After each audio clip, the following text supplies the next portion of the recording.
hair that. Hey everybody, welcome to another edition of CrossTalk. I am your host, Kat Leigh. We are here with our intrepid producer, Elizabeth Holthouse, and guest Yvonne Hartman, and Hammy, my stupid orange boy. How you doing, Yvonne? I'm doing great. How are you? I'm doing good. I'm doing good. It's great to see you. Nice to see you. Thanks for inviting me. Oh my gosh, thanks for coming on. So this is about as zero formality as we get. Low formality? What's the phrase for that? Not formal at all. Casual? Casual. Casual works. And there's my cat looking through the door. Oh, my doors have glass in them, and so he's like, what are you doing? I told you sometimes he comes and visits when I'm online.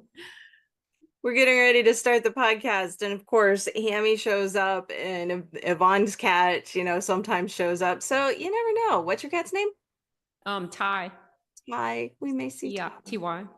Oh, that is so sweet. I love that.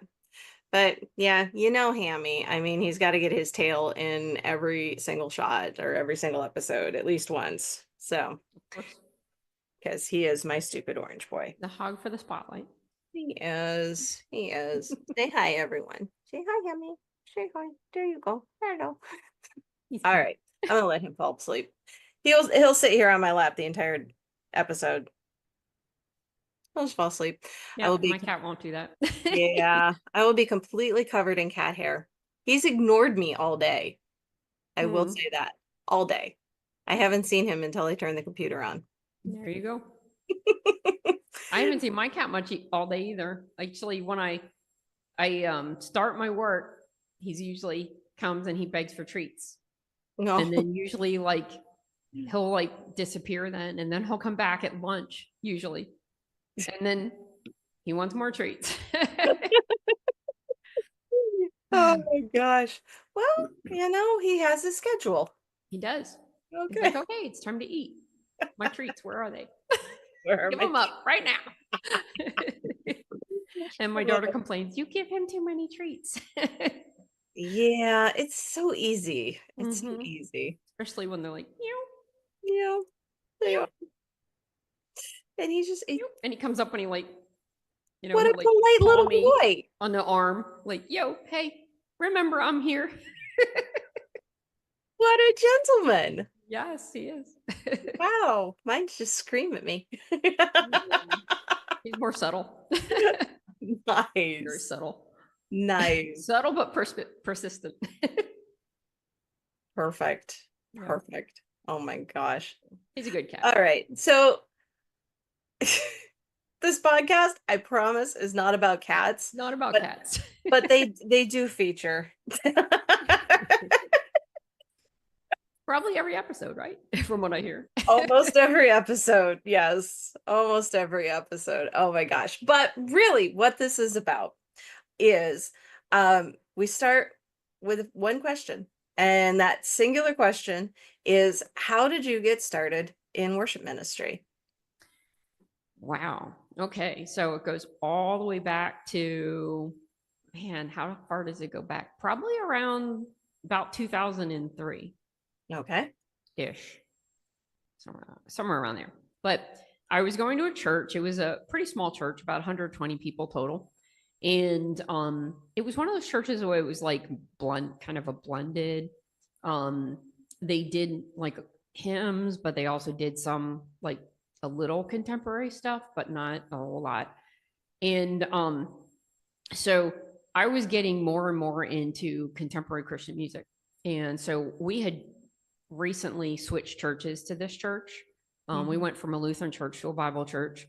And so the guy that was in charge, they didn't have a choir. They only had special music. And so I offhandedly said to him the one day, oh, I might be interested in doing that. And he goes, really? When can you make it? And sign me up. So the thing as any good worship leader would. Yeah. So I didn't play an instrument at the time. All I did was sing. I had sung from little on up. And so I would purchase background tracks off the internet to sing to. And this church was a little bit conservative and they didn't like too much drums. And so some of the stuff that I wanted to sing, they were like, no, that's got too much drums. You can't sing that one. The words are great, but there's too much drums in that. You can't use that. And they said, if you had live instruments, that song would be great. So I went, okay, live instruments. So fast forward a little bit. I was at Walmart and it was right around Christmas time. And they had this big display up front that said it had all these musical instruments. They used to do that at one time. They don't do it anymore. They have like a really small music section, I think now. But yeah, I had a cart full of stuff. I think it was before Christmas or right around Christmas. And it had a sign up there. It said all guitars 50% off. And I went, wow. And they were about $120. So I'm like, $60 plus tax. Not too bad if I don't stick with it. It wasn't a whole big expense to like start playing the guitar. And I always wanted to play guitar. My dad played guitar as long as I can remember. And I wish I would have picked it up a lot earlier. I'd probably be better at it by now. So anyway, I went and I picked out a guitar, brought it back to my cart, stood in line. When I went to check out, it didn't come down. And I was like, that was supposed to be 50% off. And the cashier said, wow, it didn't come down. And I'm like, well, it says it right there. It was like right in front of the cash registers. Okay. And so she went to get the manager. They went up and they talked at this display. The manager ripped the sign off and they gave me the 50% off. They said that was supposed to be for the junior guitars only. And I'm like, well, that's not what it said on the screen, on the sign. Okay. So they had to give it to me because otherwise it's like false advertising, Yeah. So that was my first guitar. Well, I tried to play it and it was a pretty cheap guitar.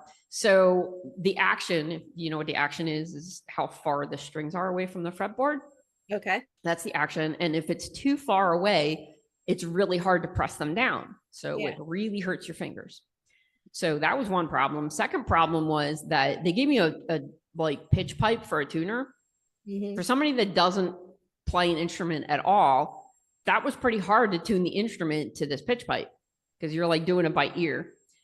And so I had a hard time tuning it. And it turned out that wasn't really all the problem. Part of it was the guitar, but I had a hard time tuning it to this pitch pipe.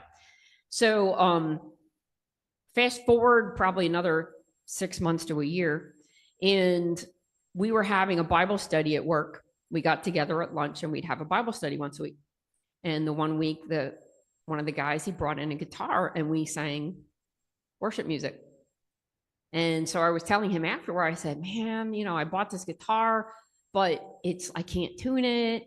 And it like hurts my fingers and, all this. And he said, well, you can get an electronic tuner, and then you don't have to do it to the pitch pipe. It'll tell you exactly if you're like hot, sharp or flat. So I went to a place in the mall near here called Keyboard World, which isn't there anymore. And so I went there and I talked to the guy and bought an electronic tuner. And I was like so excited.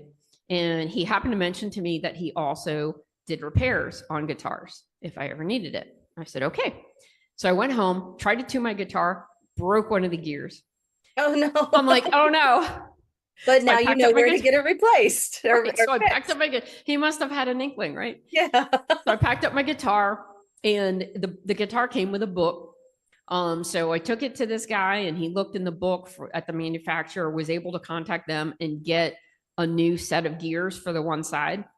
He couldn't just get one. He had to get the whole set of 3. And he changed the gears.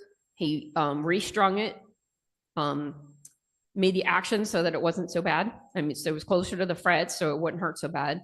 So now I got back this guitar that I could finally tune because I had an electronic tuner. And the keys were not so hard to turn that I was breaking them. And so I could finally tune my guitar and I could, start to try and play this thing. So if that wouldn't have happened, if those 2 events wouldn't have happened, I probably never would have continued playing the guitar. I can imagine it would have been very easy to put it down after the first hand cramp, basically. Yeah. I think I had put it down for probably about a year after I bought it until I picked it up again and then was able to tune it. And then this guy had also showed me how to like find like lead, chord sheets. First of all, I had bought like books that were contemporary Christian music for easy guitar, so they were like the easy chords, G, D, Yeah. A minor, the easy stuff. And so I started to learn from that book and I started to learn the chords, and I kept kind of building my song repertoire. And,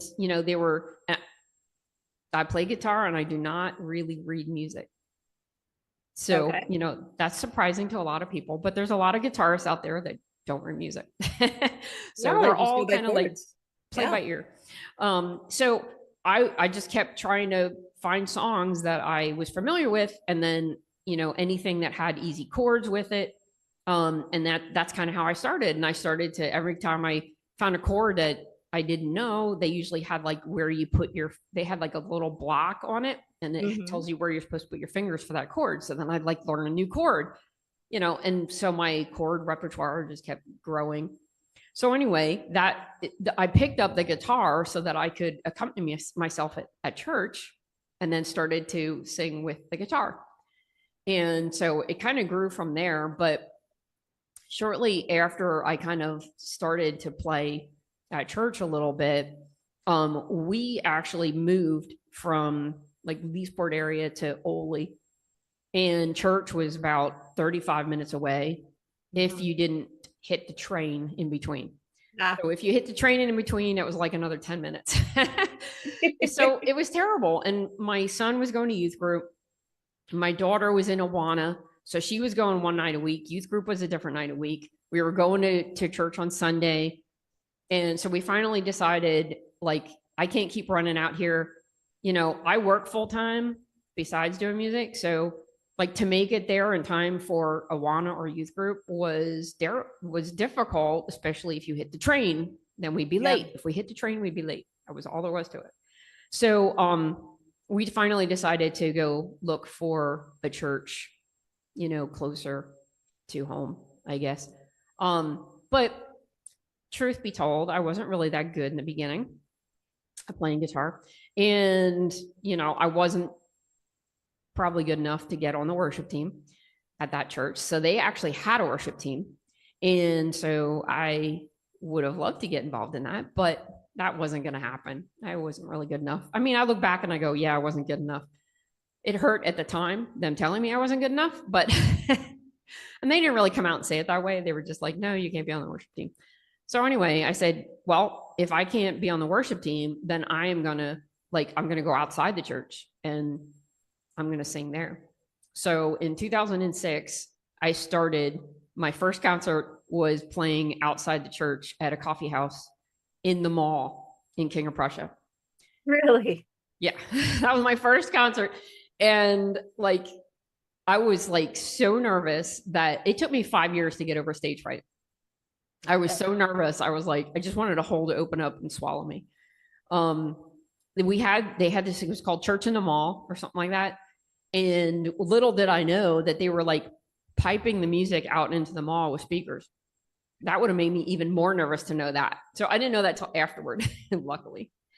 But they also had like these spotlights that were shining down onto the stage, and you couldn't really see who was in the audience. Like, you couldn't really see the audience, which was probably good. Yeah. To like not see people. But after I did my set, these girls came up afterward and they were like, I really like some of the music that you did. I did a lot of like Casting Crowns and Mercy Me in the beginning. And they told me how much they liked that music and everything. So that was kind of encouraging to me.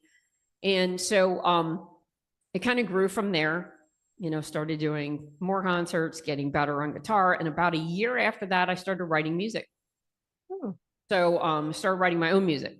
So at first I had dabbled with actually putting different words to already existing songs. Okay. So my first one was This Old Guitar by John Denver. Okay. I put Christian words to it. I think it's called Oh Lord My God. But it's to the tune of This Old Guitar. So the first song that I wrote totally by myself was called The Journey, and it was a Christmas song.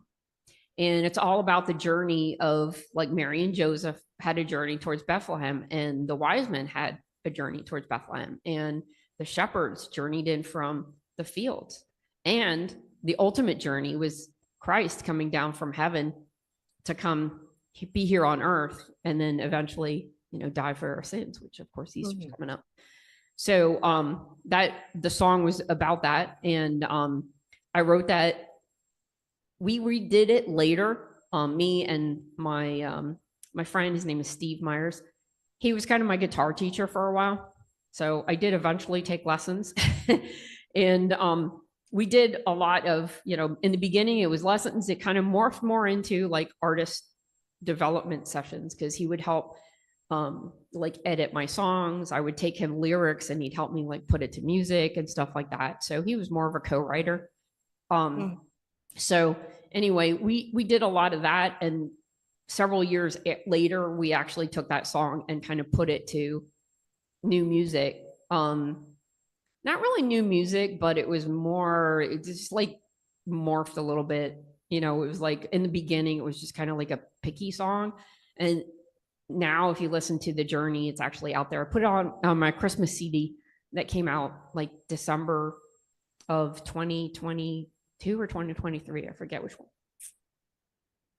I forget. I had the song here a little while ago, but I don't know what I did with it. But anyway, I have my posters back here. We can talk about those too.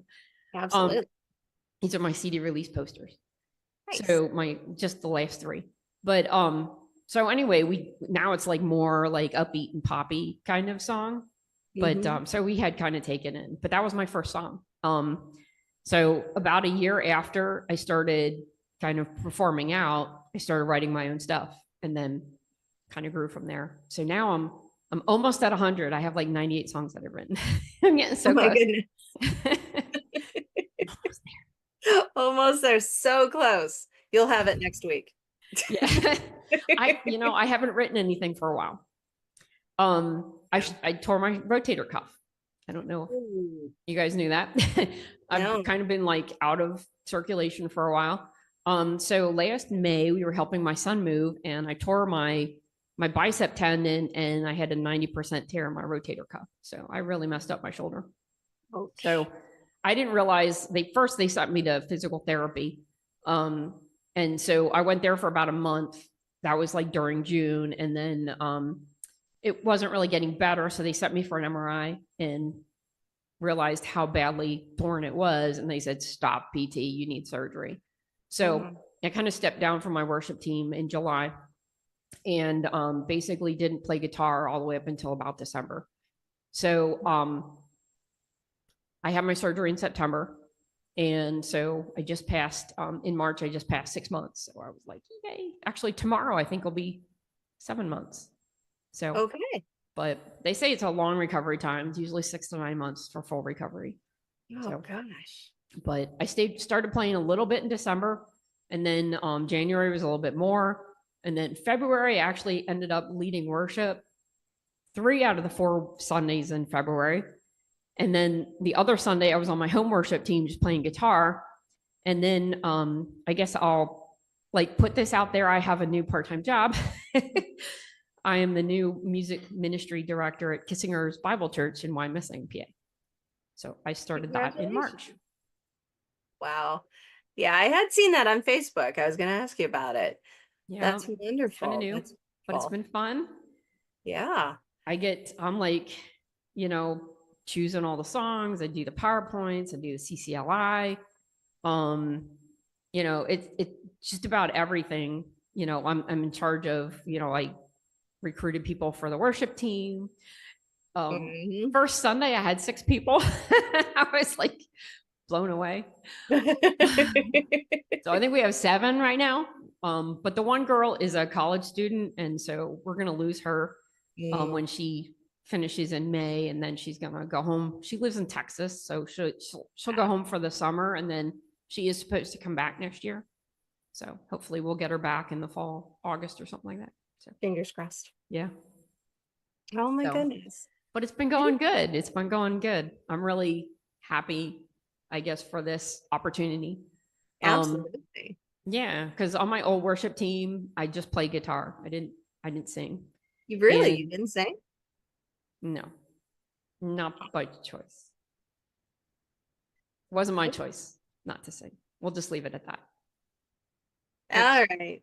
It's We'll see. We'll gonna see. bug me for a long time. So it's nice to have a church that appreciates my talents. And I'll tell you what, like I usually have at least 5 people after the service come up and tell me that the music was great and they appreciate me so much and they're glad that I'm there. So it's nice to feel appreciated. Yes. Yes. Immensely so. So when you first bought your guitar and started doing this 20 some years ago now, did you think that being the worship director was going to be part of your story, or were you just kind of going with the flow? No, I never thought I'd be doing this. I really thought that, God was leading me to be outside the church. Mhm. So a lot of my songs are more like horizontal songs rather than vertical songs. I do have some, especially some more recent stuff has been more vertical worship songs. But I was doing a lot of songs because I felt like I was supposed to be out in the world and I was supposed to be trying to reach those that are hurting and searching, Mhm. people that wouldn't step in a church, Yeah. but might come to a music concert, and that's the people that I was kind of focusing on. So if you listen to a lot of my music, it typically talks about like struggles and things like that, and kind of like that, leading towards like, Jesus is the answer, and you know, um, Jesus will help you through things, and He's there for you to lean on, and He chose you. He chooses us to be His Mhm. children, and so a lot of my songs were kind of focused on that. um, I kind of always wanted to be on a worship team. So my last church actually let me be on a worship team, but I'm not sure exactly. They never really told me why they wouldn't let me sing, but they wouldn't let me sing.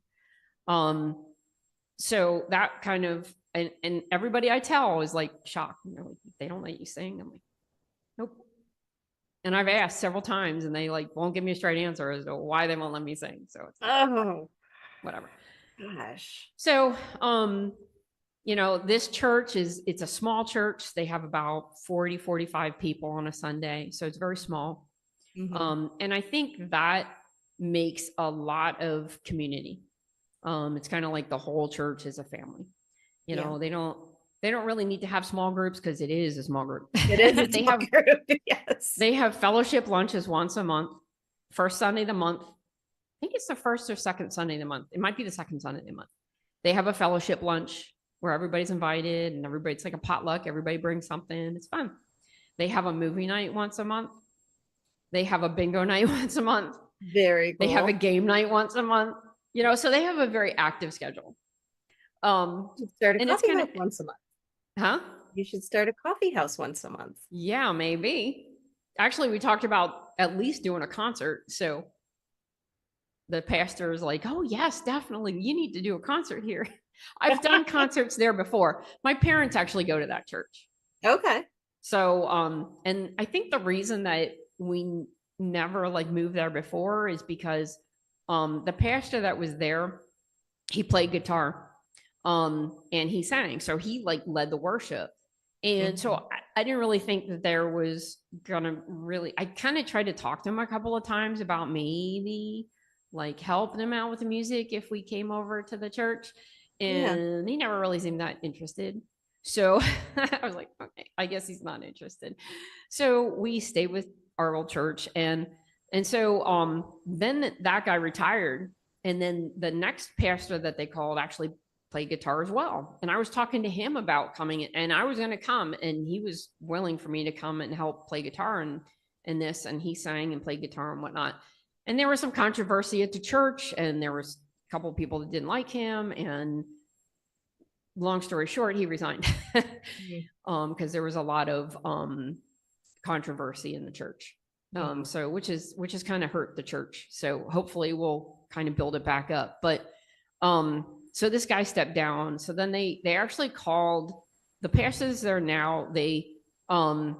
He was like their second on their list of from this other guy. So they didn't like re-interview pastors. They just called the next guy that was and actually I think I heard that the votes were actually really close between these two. So but this guy seems to be doing really great. His name is Pastor Art Sprunger. And he didn't call me up, but one of the elders called me up, which actually is a guy that I knew way back from when we grew up in church. They used to go to our old Lutheran church way back. Okay. So they go to this church with my parents. And he called me up and he's like, hey, we were wondering if you'd be interested in leading worship at the church. I was like, yeah, I could do that. Cause I was typically on my worship team twice a month. And I was like, wow, I could technically I could lead worship twice a month. When I'm not on my own worship team, I could lead your worship. So let's, schedule a few dates. So we scheduled, and, they knew I was just coming off my shoulder surgery. And so we scheduled a few dates in February. I was there the first week and the last week of February. And then in between there, they basically were talking to me about the worship director position, or the music ministry director, they call it. Yeah. And so they're like, hey, it's not really much more than what you're doing already. You'd pick the songs, you'd do the PowerPoints, would you be interested? I was like, well, maybe, write up a thing, like, can I have like a little bit of a job description? Tell me what would be involved. And so they made up, they worked on, I think they had a job description, but they kind of tweaked it and stuff. And then he sent it to me along with an offer on like, how much they would pay me. And I was like, okay, I'm going to talk to my husband about this and we'll pray about it and we'll see what we think. And so by the time I went back the last week of the month, I had already, the Thursday before, they had offered me the job, and then Saturday I accepted the job, and then Sunday I was singing there again, but I didn't really officially start until the first week in March. But it happened a little quick. I think they were just waiting for my shoulder surgery, like my arm to be better, and they were like, we're going to scarf her up. Lock this in quick. Yeah, because the new pastor doesn't play an instrument, so they were really struggling. Yeah. They had a guy that would come and I think play piano or organ or something like that, and that guy apparently was very expensive. Oh. And he didn't go to the church; he just came and played. Yeah. So hired gun. Yeah. So anyway, yeah. So I'm the new worship or the music ministry director, and it's been fun. Yeah, congratulations. You can find it on YouTube, Kissinger's Church. Kissinger's Church. Okay, good plug. About the last like month and a half or what? What part of Pennsylvania are you? Like what side? Where is Kissinger? We are like in the southeastern PA. We're kind of about like an hour and a half, depending on where you're going in Philly, but an hour to an hour and a half, kind of northwest of Philly. Okay. Yeah. So we're kind of close to like southern Jersey. Yeah. Allentown, Reading, Lancaster, Philly. Gotcha. Like, yeah, that kind of area. So like southern New England, basically. Sure. Northeast.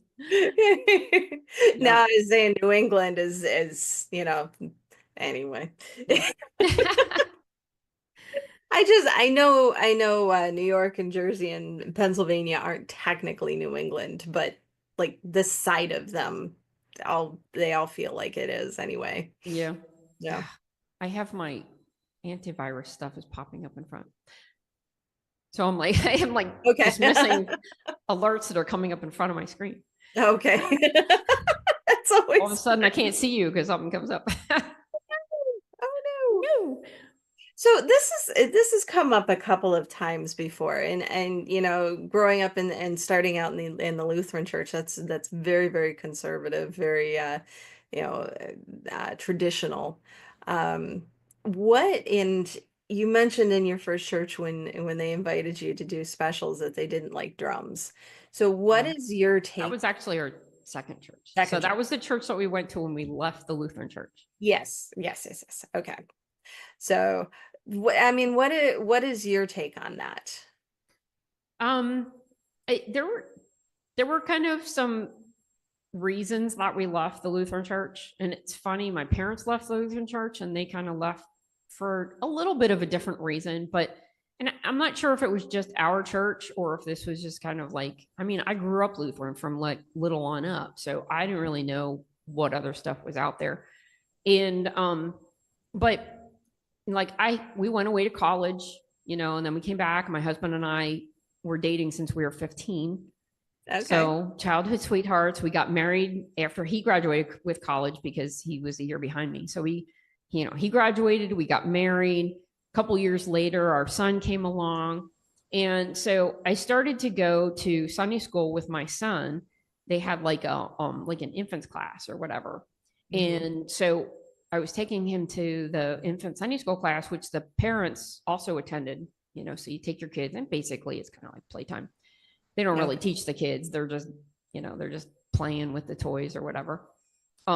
So I thought the funny thing was that if I would talk about God or Jesus, a lot of people would like make fun of me, or like I was being persecuted right there in the church.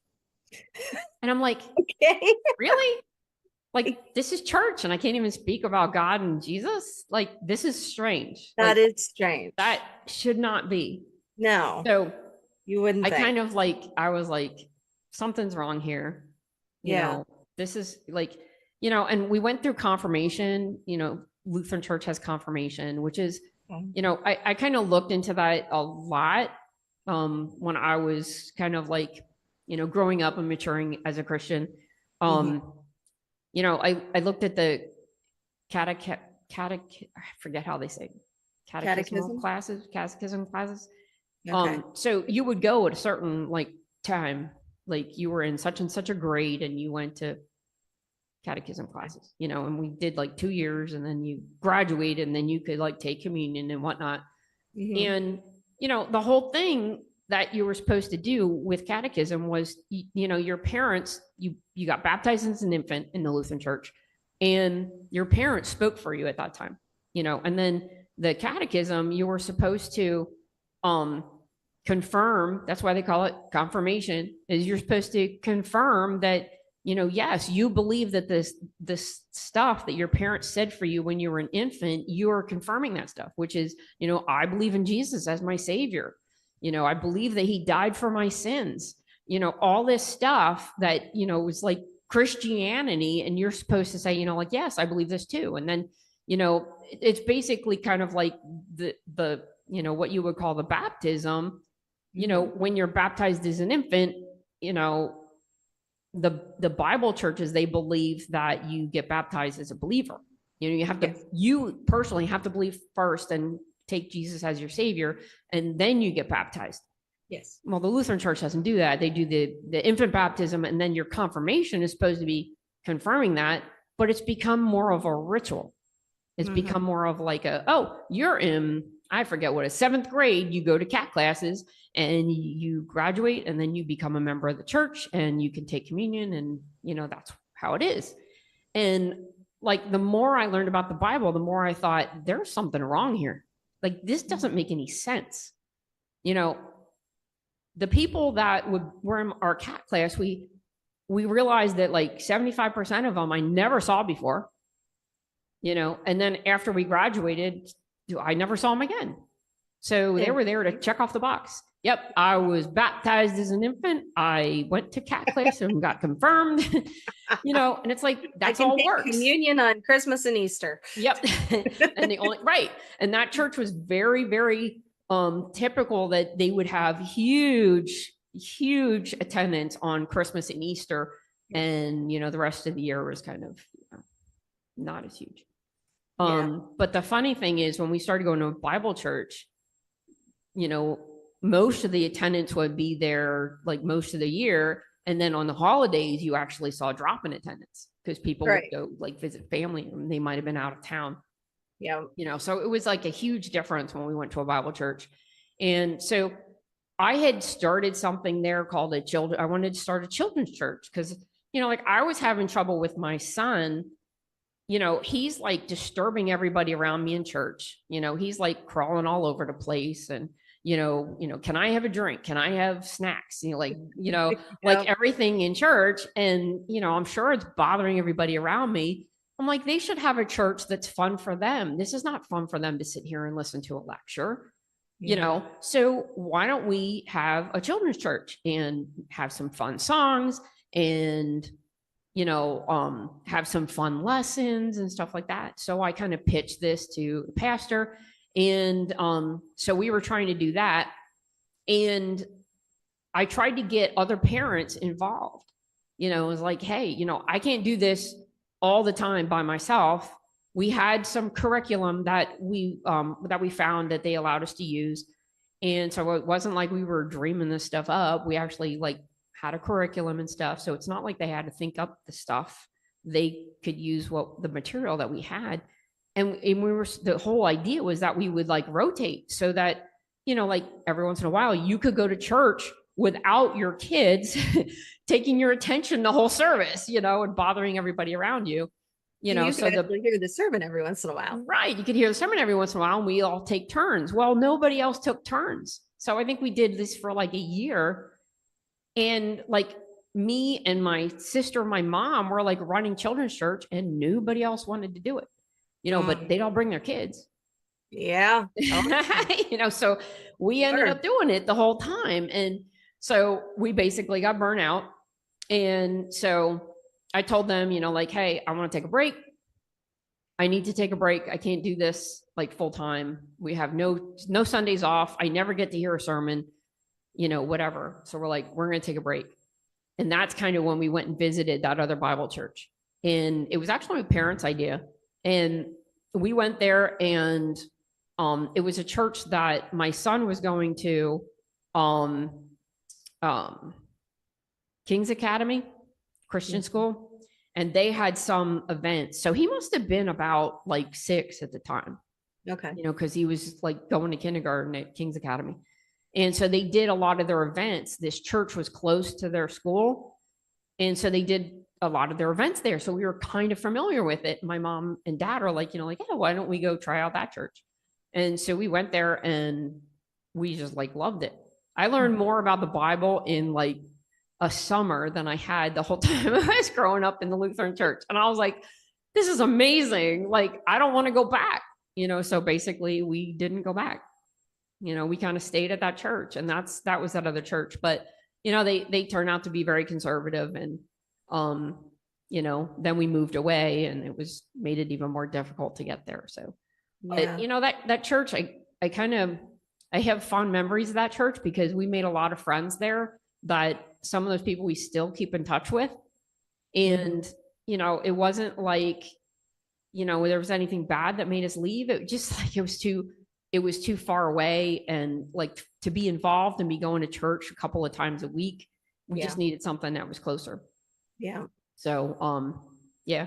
And we haven't really been able to find kind of that environment since, but since coming to Kissinger's, that place is like a family. I mean, you go in there and, if you don't get a couple of hugs, there's something wrong. Cause there's huggers in that church.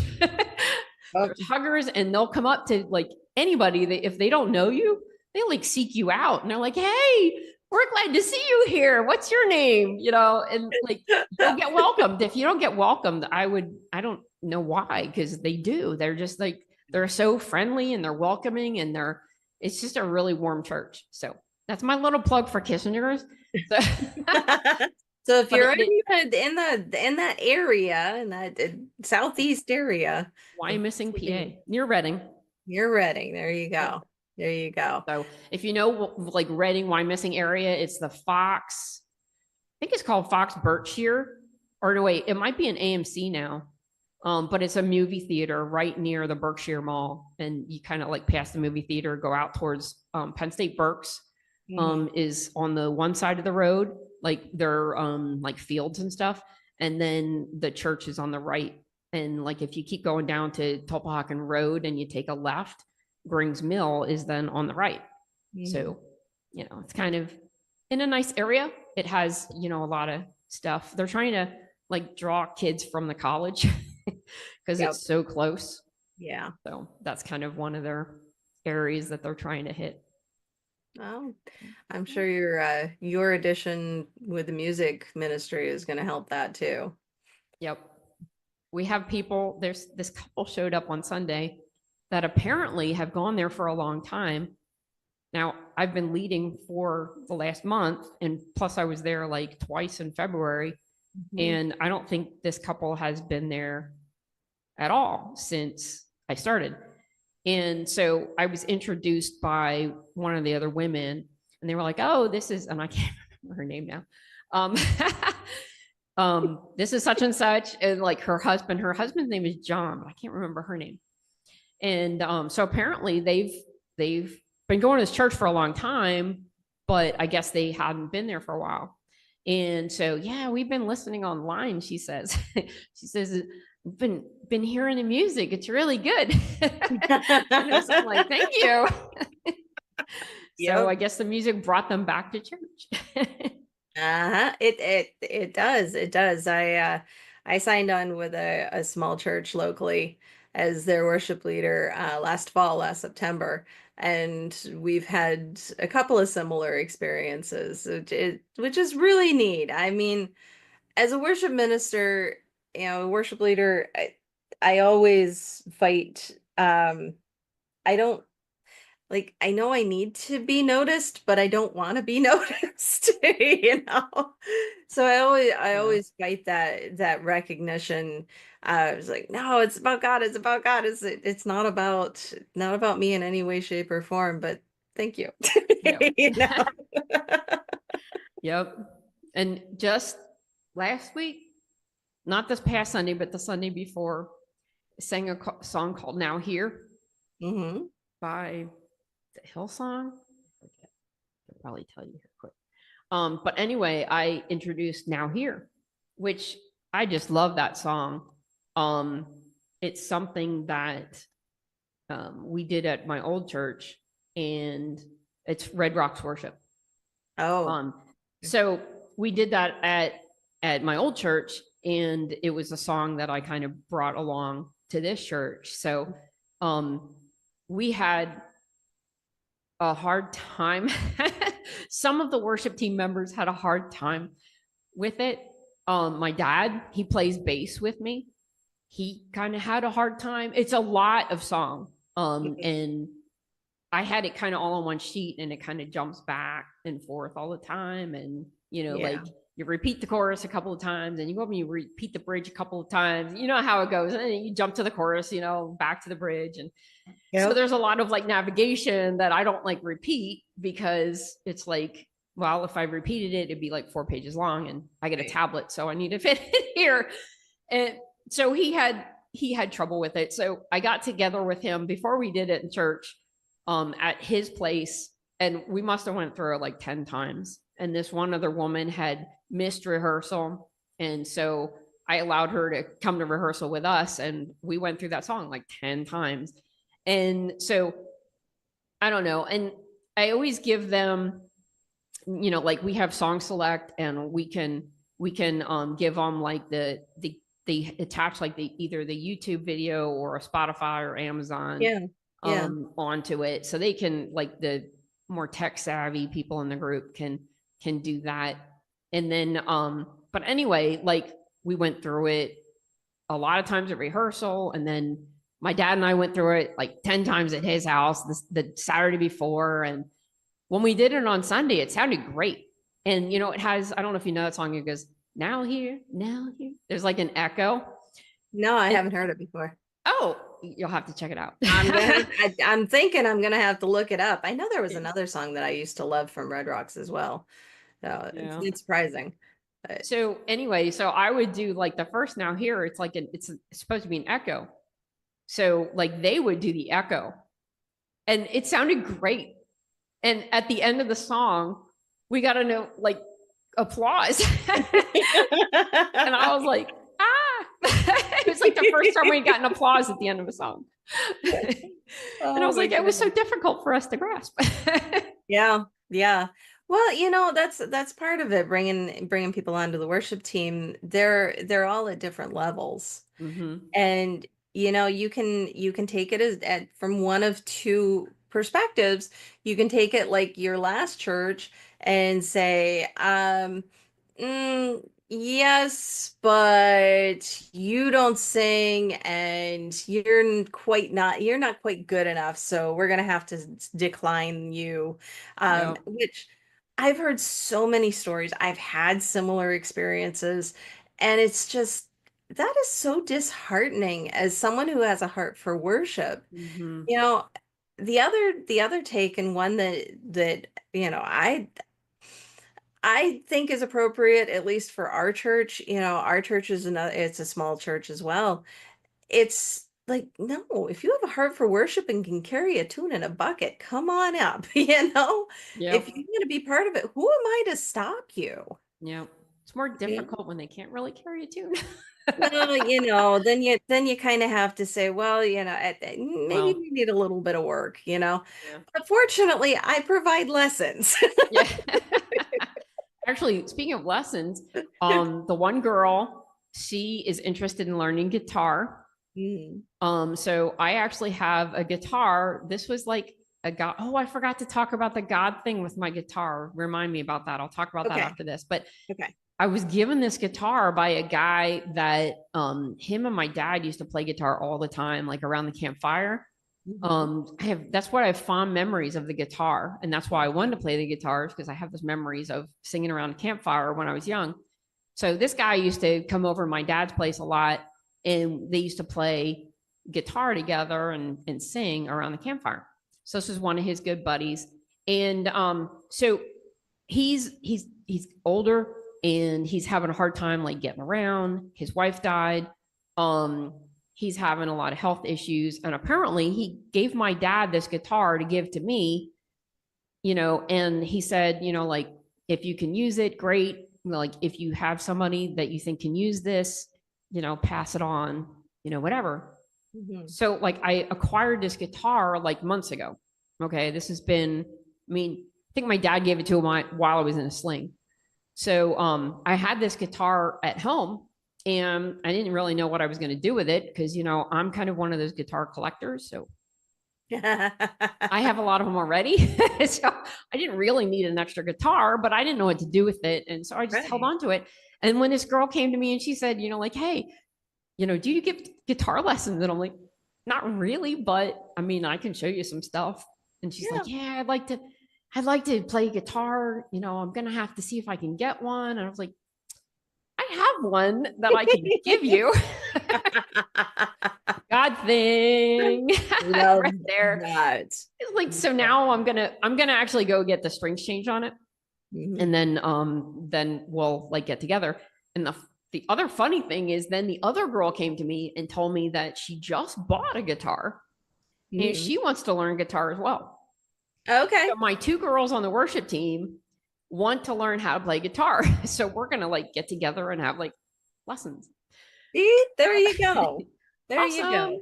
You never knew you were going to add teacher to your resume. No, I've done it once before. There was a friend of mine from my old church that wanted to learn guitar. And so we had a bunch of lessons, but then she stopped, like, I don't know.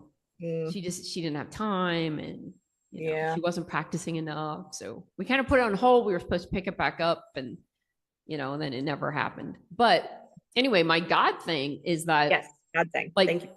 this was with my first guitar. I took it back to that guy, and he fixed my guitar up. Mhm.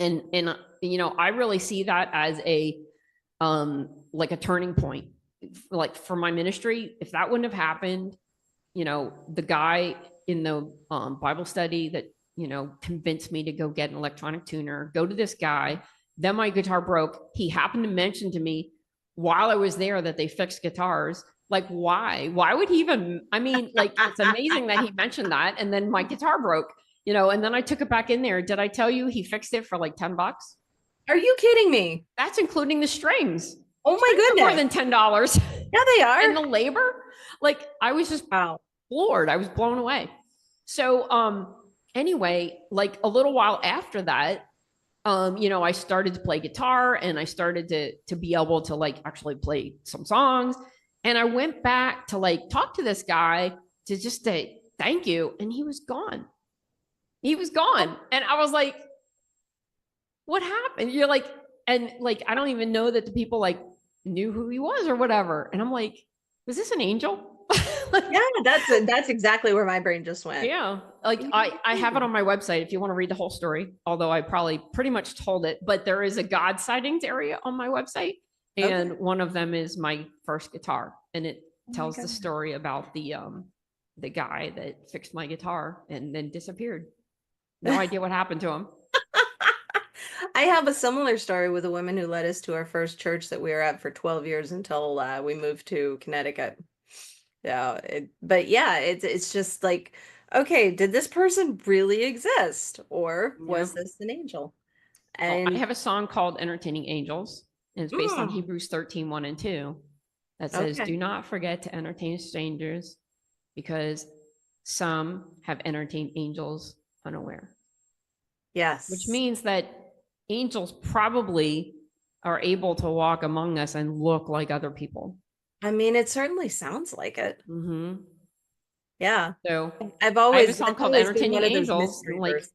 are we entertaining angels unawares? We don't know.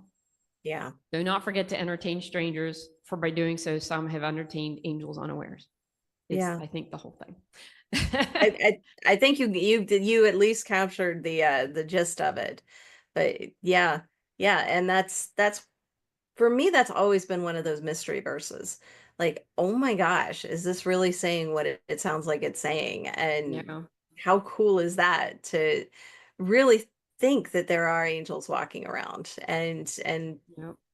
being sent to help us, Mm-hmm. Well, which there is another angel story on my website yeah. about I think it is called Entertaining Angels, and it talks about a time I went to Penn State with somebody from Berks campus, I believe. I went to Penn State. My husband, my boyfriend at the time, was up at main campus, and we were going up for the weekend. We were going to a game, and like I hitched a ride with this girl, Mhm. and we had a flat tire on the way there, and she didn't know anything about like how to change a tire. She didn't even know if she had a spare. Mhm. So like we're like, okay, well, let's open up the trunk and find out. And so like there was a spare in the trunk, and I'm like, okay, great, we have a spare. Do you have a jack? I don't know. I said, well, let's look for one. So we What's a looked for jack? yeah, we looked for a jack, and I found a jack, but I sliced my finger at the Hmm. like I don't remember. It was one of my fingers I sliced, and so I was bleeding profusely. And, here's two college age girls out on Route 322 on the way to Penn State. Like, luckily, it was like broad daylight. It was in the afternoon because I think we were going up Friday afternoon. Because I think when I got there, I remember sitting, I went to my husband, my boyfriend at the time. I went to his class that he was having in the afternoon, and I sat in that class. So he was still in classes when we got there. Um, so anyway, somebody stopped, and they were like, like, hey, do you need help? And I looked at my finger and I looked at the tire, and I'm like, yeah, I think we need help. And he changed the tire for us, and we went along our way. And I often think, like, was that an angel helping us? Yeah. Here we are, two young girls along the road by ourselves, and one of us sliced her finger and the other one had no clue how to change a tire, and I was not being much help because my finger was bleeding all over the Yeah. place. Yeah. So we definitely needed help. I know they tell you not to talk to, like, don't trust people. And I don't know if these days I trust somebody stopping by like that. But, Um, I don't know. I often wonder if that was an angel that helped us in our time of need, so yeah. we didn't get stuck by the side of the road, you know. Yeah, it's so interesting. You and I have talked a couple of times briefly on Red's Room. So I've had a chance to, get to know you a little bit, but I never really realized just how similar our experiences have been. you're talking about these things like, oh yeah, me and my husband, we're high school sweethearts, check. Got married right out of college, check. Heck. Had your first kid after two, check. Yep. Was ostracized and hurt by a worship leader, check. Mhm. It's funny because speaking of that, we were talking about how many have similar experiences to that. Like their home church, like here we are, Christian musicians going out and performing in front of audiences, sometimes writing our own music, sometimes singing cover songs or worship songs or whatever. But like good enough for that, but we're not good enough for our home church to actually have, sing or play in our own church. I was a part of, we call it Soul Avengers, but Christian Mix 106. The program manager, his name is Brian Tucker. And during COVID, like I think it was during COVID, it was probably right after COVID started. So he started a Zoom thing and he invited artists that he was playing on the station, hey, did you guys want to get together for a hangout like once a week or something like that? So we did that for like several years. We finally stopped doing it, but because people, I don't know, got busy after COVID kind of let up and people started doing things again. But we were meeting as a group like every Tuesday night or something like that. We'd meet for like an hour or two on Zoom. And it was like Gems of Grace. You've heard of them, right? Actually, I haven't. No. Regina. No. Regina, and Suzanne and Cassie. Cassie. I'm trying to think of her. Like for some reason, I'm blanking on her last name. She's with Gems of Grace. Clayton. Yes, there we go. Elizabeth. Thank you, Saved Elizabeth. me there. Yes, Cassie Clayton. She's with Gems of Grace. So she wasn't on, but Suzanne and Regina were frequent attenders of these Zoom sessions. Josh Fada, Benny Gichera, he is in Empowered. That's they're like a rock band, and he's out of like Baton Rouge, Louisiana. Gotcha. Yeah. So anyway, there's Cynthia Locke was on there for a while. She's out of Canada. I'm trying to think of who else was on there. Yeah. I'm like blanking on names. Piero is her last name. What's her first name? I'm blanking on her first name, but she's an artist from New York. She has actually Naomi. Yes, thank you. See, Elizabeth is really there with the names. I'm terrible with names. Can you tell? Yes, I am the same way. This is why we have Elizabeth. Thank you, Elizabeth. So Naomi was on there. She was on there almost every week. And we would talk about like whatever we're going through in our lives and stuff like that. And I'll tell you what, like I think Regina is now she is now part of the worship team or something like that. But for a long time, they wouldn't let her on the worship team in her church. And Benny, he's not in the worship team in his church. And, it's like, it was a common theme. And I'm like, here we have all of these like artists that are out there. Like some of us are like releasing music. I'm on how many radio stations getting played all the time, thousands of Spotify spins on some of my songs, and they won't let me sing. Like, what is it with that? I don't understand. So I shouldn't bash my old church, but it's probably one of the main reasons that we're not there any longer. It's really difficult. I mean, like I said, I've had a similar experience. It was for me, it was a young worship leader, probably around 2000, somewhere in the 2005 2010 range, somewhere in there. Not quite 10, it would be maybe 7. Anyways, doesn't matter. But he came on and he was like 10 years younger than me, and he was the youth leader, and he knows all of this. So Jonathan, if you happen to be listening, I love you. Okay. We have since talked and everything's cleared out, but it was definitely a mutual thing. There, there was some attitude from me, like, who's this young kid, And to him, I was an old holdover from the previous worship leader. I had helped out the previous worship leader quite a bit and kind of gotten to the point where I was almost like an assistant, not leading, but helping out quite a bit. He actually put me in Mhm. charge of one of the Christmas worship services. And so, I was taking on responsibility.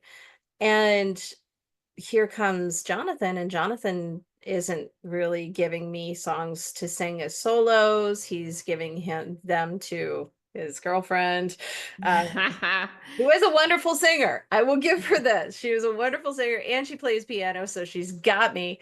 But at the same time, this is really like, okay, yeah, I see the writing on the wall. He's got his people, and he really doesn't Yeah. want me. And at one point we had the conversation. I think he was looking for an assistant, and I decided to throw my hat in the ring. And he actually, I don't know how he did this, but he was brutal. He was Mm. absolutely brutal. He's like, honestly, I don't know why you applied. I don't think you're ever going to be a worship leader. I just don't see it in your future. You don't have a pleasant tone when you sing. If you weren't already on the worship team, I wouldn't have accepted you. And I'm Wow. like, whoa. Yeah. Yeah. And Like, see, the oh, comment that I got back, so we had a paid worship leader for a little while. mhm, And so I had talked to him and I said, like, hey, I'd be really interested in singing as well as playing guitar. And the thing is like, I'm already on the worship team. Just give me a mic. And like, there was actually one Sunday where um, they usually had like 4 singers up front and they had like 2 people sick, mhm. and they gave a mic to the drummer, Uh-huh. but they would never give a mic to me. Yep. And like sometimes they would put me in the front row with a boom mic, but the boom mic would be down, Ah, you yep. know. They Yeah. like yeah. And the one time I said to him, like, oh, I had asked him about singing. He's like, well, I don't know why, like, let me ask. So he came back and he said, I think the thing was, they said, yeah, Yvonne's okay by herself, but she just won't blend well with others. That was what I got back.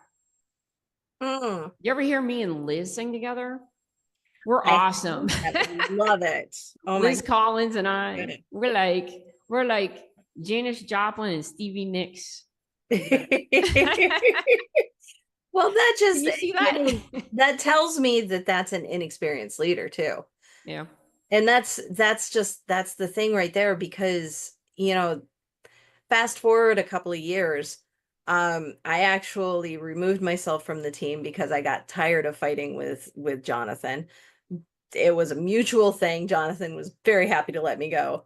I sat in my corner and pouted for a year and a half. And God See, I let just kind me. of jumped to a worship leader position. I was like, okay, see ya. Oh no, it didn't take it wasn't that quick for me. But it was a year and a half that I didn't sing. I Yeah.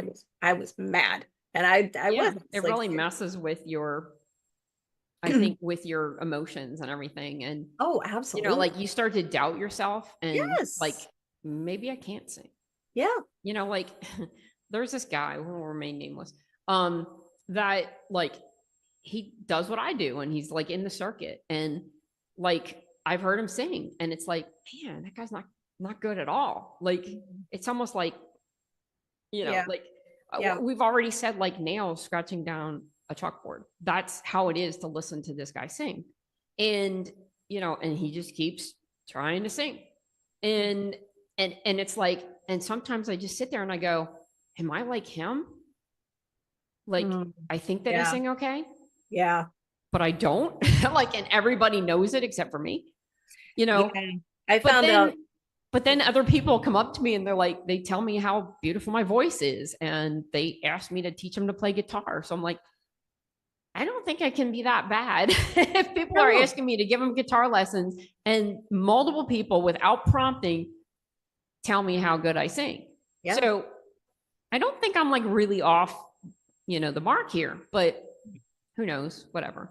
I like there was this other guy that I knew actually from our old Lutheran church now started coming to my old church, and he plays bass. And so I introduced him to the then current worship leader, who was a young guy. And he said, like, oh, and I sing too. Well, they won't let him sing either, but I don't think, at least I've never seen him sing. But anyway, he's like, like, oh yeah, so he's able to play bass. And like, I was right there, I was like introducing him to this guy. And I was like, I can sing too. I can sing and play guitar. And his answer was, I'm fully aware. That was his answer. And I was like, okay, then. Oh. So yeah. And this has been building over like 10 years. And I'm like, so yeah, this has been a long time, I think, coming. We tried for a long time. Yeah, you lasted longer than I that did. church, and yeah, like I said, you lasted longer than I did. I let that animosity build. It was less than a year. So this has And been going. I was there 10 years. that's 10 years I gave it. unreal. And he didn't settle down. He didn't. No. Wow. See, now And Jonathan, that was that happened probably a year ago, maybe more, that he said that to me. And I was just like, wow, they're just never going to let me sing. no. And they used to have like special music. And I used to sing every once in a while for special music, where you would do like both services, the traditional service and the contemporary service.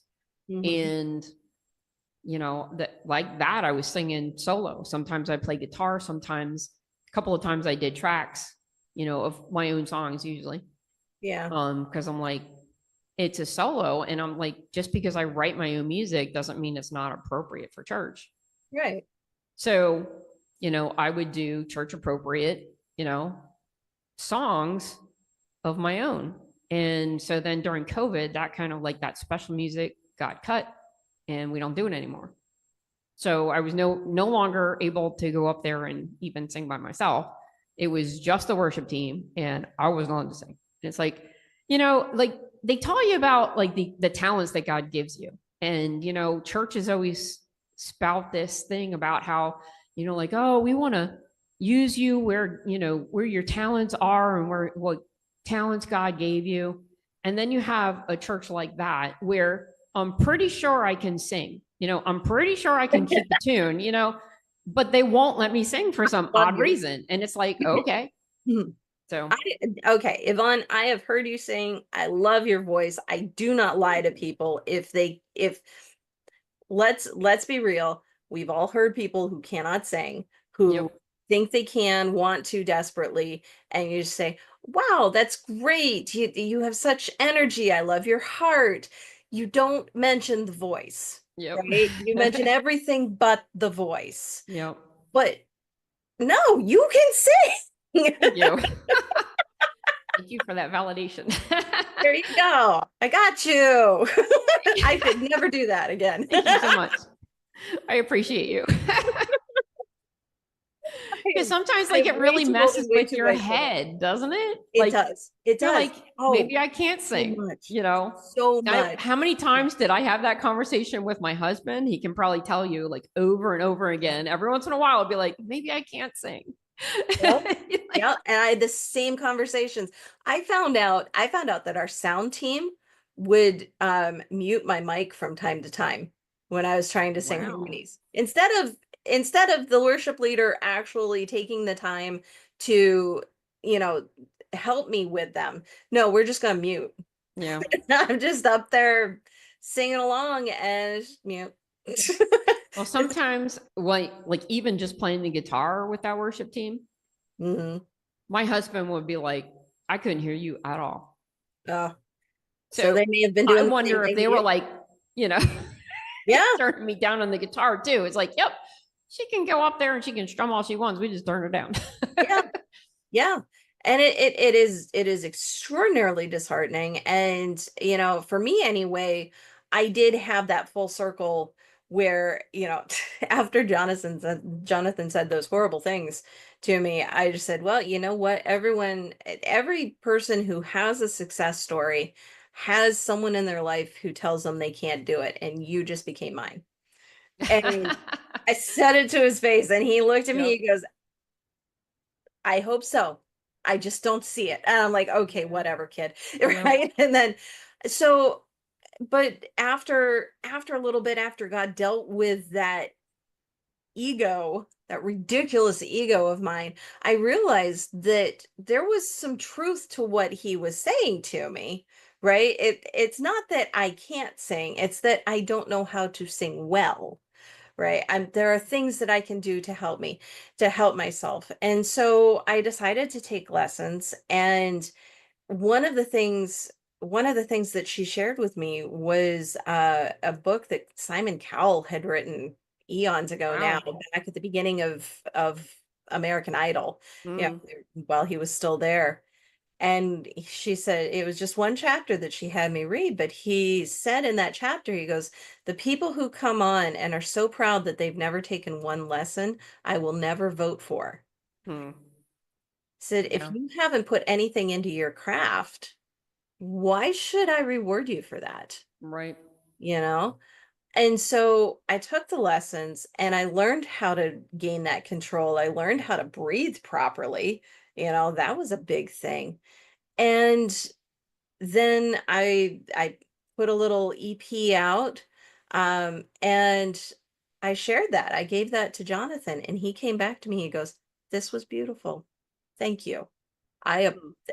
I own that It's you have that's proven me awesome wrong." that he actually listened to it. Yeah, yeah, and then I mean, validated he could have been like, what I. Oh yeah, he could have let his pride and his ego get in the way, but he was godly enough to come down and say, "You know what? I was wrong. Thank you, you proved me wrong. Good job." yeah, It made me so happy to hear this. He actually said those words. Oh, that made me happy to hear them. But this I don't, obviously I don't know your former worship leader, but I do know people, and the only thing I can think of is that there's some kind of fear or pride going on, mm, and maybe a mixture of both. yeah, That he has an idea in his head and you just don't quite work, and he's not going to try anything different. He's not going yeah, to allow that maybe God has a different way for yeah, whatever reason. Like I said, either that pride or that fear. yeah. Well, he's actually not the worship leader anymore. He stepped down. Okay. So our youth pastor actually leads right now. Okay. Um, so Well, I mean, but God knows. God knows our hearts. yeah, And he will humble the proud. yeah. I just wish they'd have like an honest conversation with me and tell me Yes. why I wasn't Yeah. allowed to sing instead of just going, no, like they just like stay silent on it. They don't, I don't know. It's water under the bridge. Now I'm singing every week. So, before I used to only do 2 times a month. Now I'm like 4 times a month. And my husband's like, if you're going to take this on, it's going to take a lot more time and everything. And he's like, I don't want to be running around doing concerts on Friday or Saturday night. And then you're doing worship every Sunday morning. He's like, so you're going to have to back off on your music ministry. And I'm like, like after being out in shoulder surgery, I didn't play guitar for like 5 or 6 months, and now I feel like God was preparing me to do this because, I got experience on a worship team. Yeah, they didn't let me sing, but I also saw how a worship team can do it well, Yeah. and I've taken my experience of being on that team And I think I've come over 10 years, I've come leaps and bounds at also playing guitar and like learning these contemporary Christian songs and everything. And, there's a lot of things that I learned that I'm applying to my new position. And I just think that, if I would have been allowed to sing on our worship team, I probably wouldn't have never left. Because, like I always just wanted to do that. I felt like, this was a talent that God gave me, and you want to use that to serve, and you want to use that in your home church. And how many times did I go out there and I do concerts and they're like, oh, you and your home worship teams? Like, well, I play guitar, but they don't let me sing. And it's the kind of the same reaction that you had. What? And I'm like, tell me about it. Like, if you figure out why they won't let me sing, let me know, because they won't tell me. Yeah. So, but like maybe that was just God preparing me, to do this. And this church really needs it. They need somebody like me. And who knows? They can say, like, oh, well, their standards aren't as high as ours. Oh, maybe you have a lot of pride too. Exactly. So, And that's what I always come back to, is that where's your heart? God, because that's what God looks at. It's this is one of the few verses I know, the chapter and verse for 1 Samuel 16:7. Man looks at the outward appearance, but the Lord looks at the heart. It so you may not have the look, you may not have the sound that they're looking for, but where's your heart? And do you have talent? Those are unmistakably, yes, you have talent. Yeah, you have an amazing talent, and you have a heart for worship. My goodness. And honestly, from everything that I've been through, because there have been so many times when God has said no, like, oh, this must be what we're doing here. No. And you feel like you have a rug slapped right out, pulled right out from underneath you. And you look back over that time and you realize, okay, you were working over here and you were making me get prepared, and I was learning something here and they weren't quite ready. So it all works together in his time. So he was absolutely preparing you for this. I And always say that a lot, that like, if you look, like I know I do, and I'm sure people can, if they look back on their lives, and like there's some things that happen in your life that you're devastated at the time. yeah, How many times does something happen and you're like crying, you're like devastated about it, and then like that kind of like leads you on a different path. And, so you end up over here and you look back and you go, wow, what? That like was a pivotal point in my life. And if I wouldn't have gone through that, I wouldn't be here where I am today. So, God, I think, uses trials and tribulations in our lives to like direct our paths and, like head us in the right direction. He uses that to like refine our character, I was make just us thinking stronger. refiner's fire. Yeah. Yeah. And people like, they, I don't know. There's a song called Keeping Me. You ever hear of Keeping Me? So we did that at church a couple weeks ago, and like like the week before, the pastor kind of texted me and he's like, I don't know, he said something about I have to be careful what I'm choosing for songs. And like, when it talks about being lonely, because it says make me lonely so I can be yours till I want no one more than you, Lord. And I can't remember the rest. But anyway, like our church, like my old church did that song, like, not often, but we did that, we did that on our worship team as one of our songs, and basically that is all about, like we as humans, we crave like other humans. We crave like not being lonely, not being alone, and basically what the song is saying is, like, make me lonely so I chase after you so that I don't need others to make me feel whole. Right. And that's kind of where the song comes from. So I ended up, he said that somebody came to him and was, disturbed about the song. This was before we even did it in church. So I knew it had to be somebody on the worship team, and it was like, they told me about it after the service. They came up and talked to me about it. And I had looked on the internet about the guy, I think it's Sidewalk Prophets is the one that actually sings it. And which I didn't even know, but they actually had an interview on the song. Well, they had an interview, but they talked about the song. Okay. And he explained like what that song, was like, where they came from and what it was supposed to mean and everything. And I talked about it before the song in church. And then she came up to me later and she said, I want to thank you for talking about what the song means, because, I really had a problem with that, because, like all they picked up, like make me lonely. It's like, I'm already lonely. I don't need to be more lonely, and they were like really upset about this line. They picked out one line out of the whole song. And they're like, oh, wait a second. Like, why are you telling me that I should be, pray to God to make me lonely? Yeah. And I'm like, well, that's so that, he wants you to lean on him, not somebody else, not another human. Yeah. So that he's the only one that you're leaning on, and not someone here on earth. So anyway, I don't know how I got down that rabbit trail, but I don't remember what we were talking about. We were talking about like, and then we got into keeping me. So anyway. Honestly, I don't know either, but that's okay. That's the beauty of these conversations.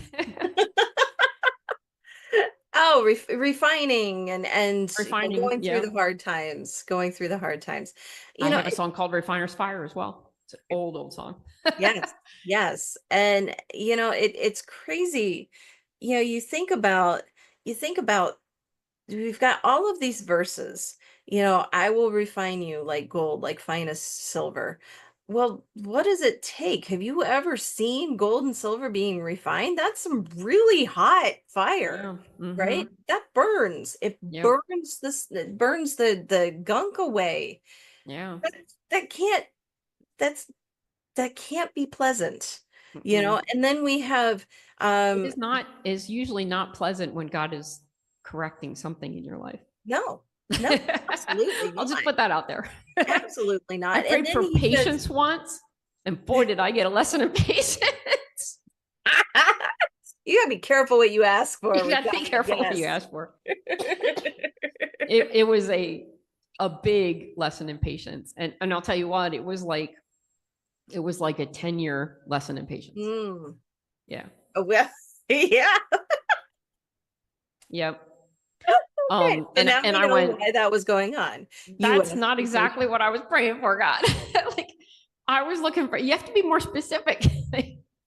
But you know what? God's like, no, you needed this lesson. You needed this lesson. Wow. It's amazing how God molds your life. Yes. Like, I always think of like songs that I've written. I wrote a song called Pain of the Fire. And it's all about the refiner's fire. Yeah. And, like God molds us, we're like a lump of clay, and like he molds us like into this bowl, but, before they put it into the fire, into that furnace, like it can very easily break and chip off. That's kind of like us, like if we are not solid in our faith, we can break easily. So he puts us in that refiner's fire. He puts us in that fire, and when it comes out, it's a beautiful bowl, and it's sturdy, and it's, I don't know that it's unbreakable, but it's more sturdy than it was before you put it in the fire. It's definitely more useful to the owner and the crafter.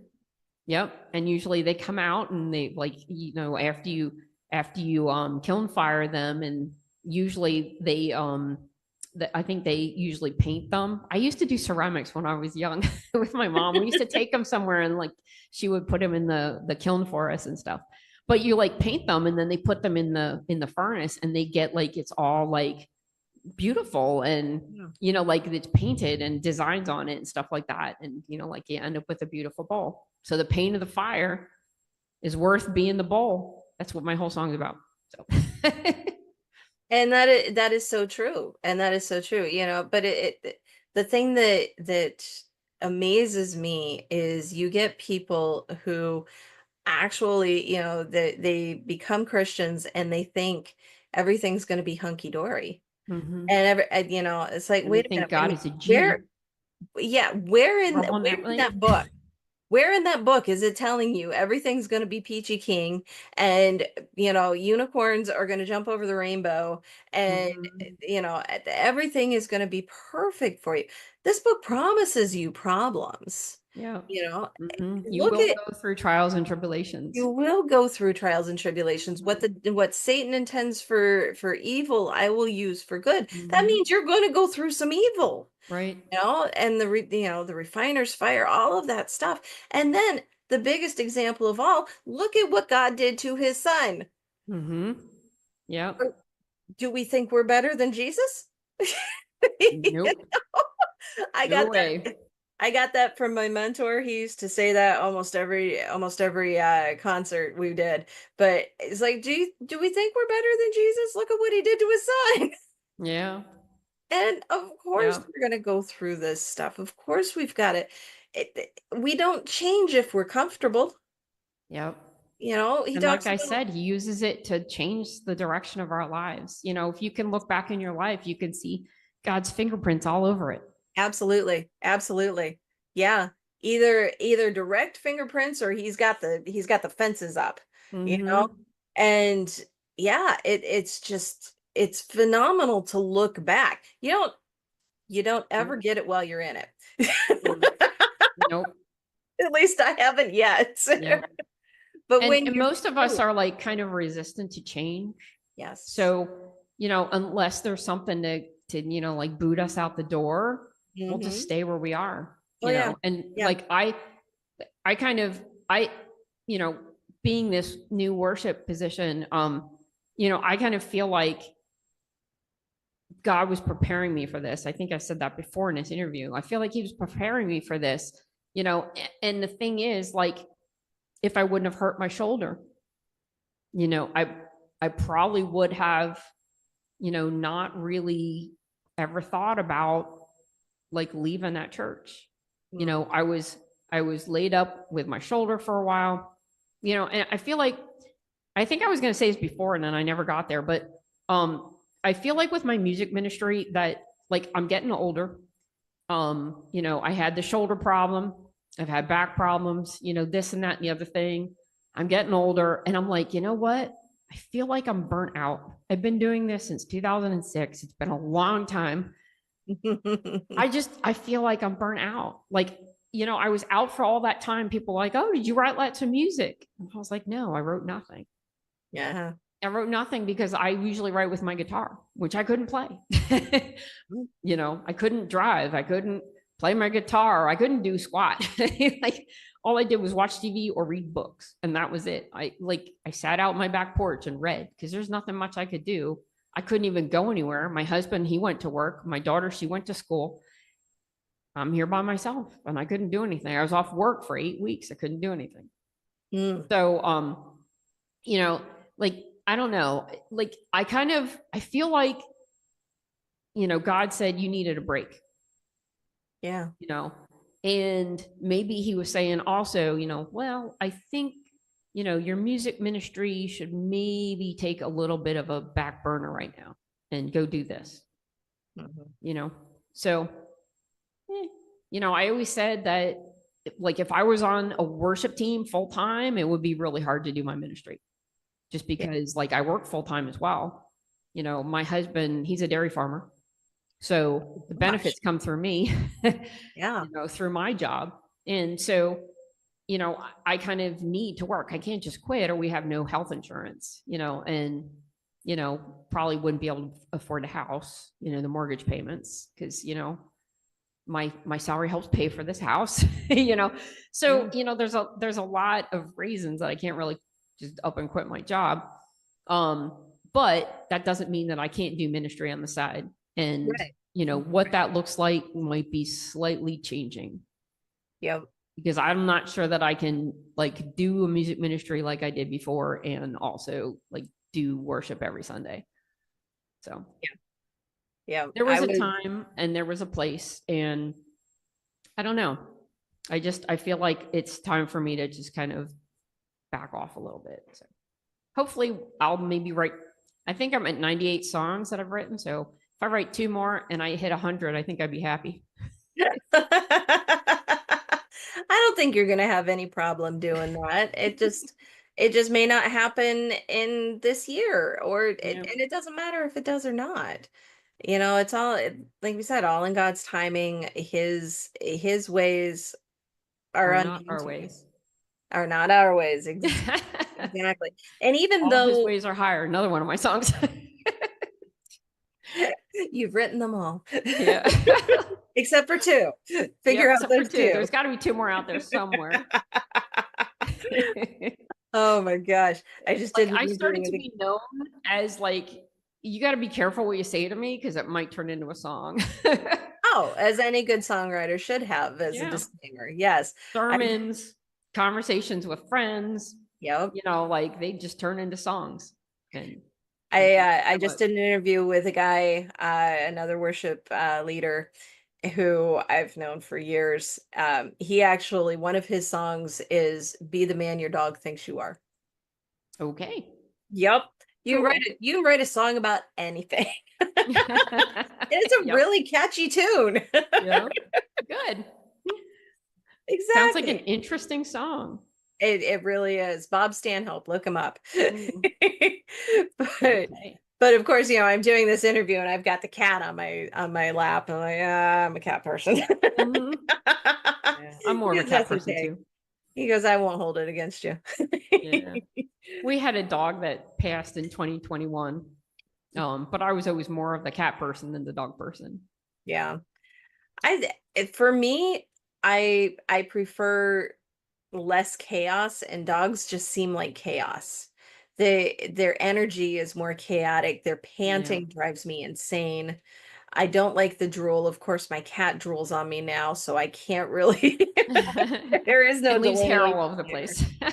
Oh my gosh. Yes, you drool all over me. Why do you do that? I don't know. My cat is just like hair, like. Oh yeah, yeah. I don't know if it's coming through. Black. He's a tuxedo cat, so it's like black hair. Well, I have a black cat. I don't know if you saw him. He walked behind us. He's a little more camera shy. He's over here. But so I have a black cat, so I can't wear light outfits, and then I have this orange and white boy, so I can't wear dark outfits. I just in between. Yeah, I just tell people, you know what, an outfit isn't complete unless it includes cat hair. That's right. Yeah, since my cat's not so snuggly, I usually don't really end up with a whole lot of cat hair on me. But if I do happen to actually be able to catch him and hold him for 30 seconds, maybe. Oh, then I'm like, cat hair everywhere. Covered in cat hair. But dogs shed too. So, Yep. This is the same thing. I had a little Jack Russell and he had a lot of energy. Talk about chaotic energy. Yes. Yep. Wow. He was like a runt for a Jack Russell too. He's only about this big. Gosh. He was the runt of the litter, and he didn't grow very big. Not, like the typical. Well, they don't get very big to begin with, but he was smaller than a normal Jack Russell. Yeah. Because he was the runt. But we picked him because he was the runt. Yeah. Like, I don't know. We picked him out of the litter. There were like 3 puppies and we picked him. We picked the itty bitty one. Yeah. Yeah. He lived 16 and a half years. Oh, wow. He used to run around the farm. And I think that's what you need with a Jack Russell. You need a freaking farm. He had like free roam of the farm. That is the perfect place there. For a Jack Russell. And then when we moved from the farm and we moved into this house, like he was already slowing down before we left the farm. He could hardly get up the steps anymore to get into the farmhouse. And, he just kind of like went downhill from there. And I think here he couldn't run free. He was used to running free. And so every time we took him outside, we had to put him on the leash, and he wasn't used to that. He was like, why can't you just kick me out the door like you used to? Where are all my cat friends? You used to like hang out with all the barn cats, you know? Where'd all my friends go? Like, sorry, Skip. I'm sorry. Poor cat, poor dog. Yeah, he was getting old. Hi, Ham. He knows we're talking about the pets. I think so. Can you? Yep. Thank you. I don't need your tail in my face. My Yep. gosh. Why is that they always stick their butt in your face? Like, that's a cat for you. The dogs don't do that. Cats I don't. do, though. Yeah. Cats think you want to see that for some reason. Nope. I Yeah. think it's like some kind of show of like affection, or I think like it's that they like you. well, I think it's a social thing within, like, if you have like a bunch of cats together, I think they do that. Like they'll come up to each other, and then it's okay, I'm accepting you here. You can have my true scent or something goofy like that. Here's my butt. Yeah, this is how you really get to know me. Yep. Cats are a little strange. They are. They are. My gosh. How do we get into that conversation? I was just wondering the same thing, but it's like I said, we are very not non-formal, very casual here, and we just go where the conversation leads us. That's right. That's right. Gosh. So so you mentioned, I asked this question earlier, and I don't think you actually answered it, and I Uh-oh. kind of want to circle back. Um, you know, you talked about the Bible church, that first Bible church that you went to outside when you came out of the Lutheran church. Mm-hmm. How they were, very, very traditional and conservative, and were like, no to the drums. What are your thoughts on that? I love drums. If you look up any of my playlists, I have a I have a CCM, contemporary Christian and indies playlist.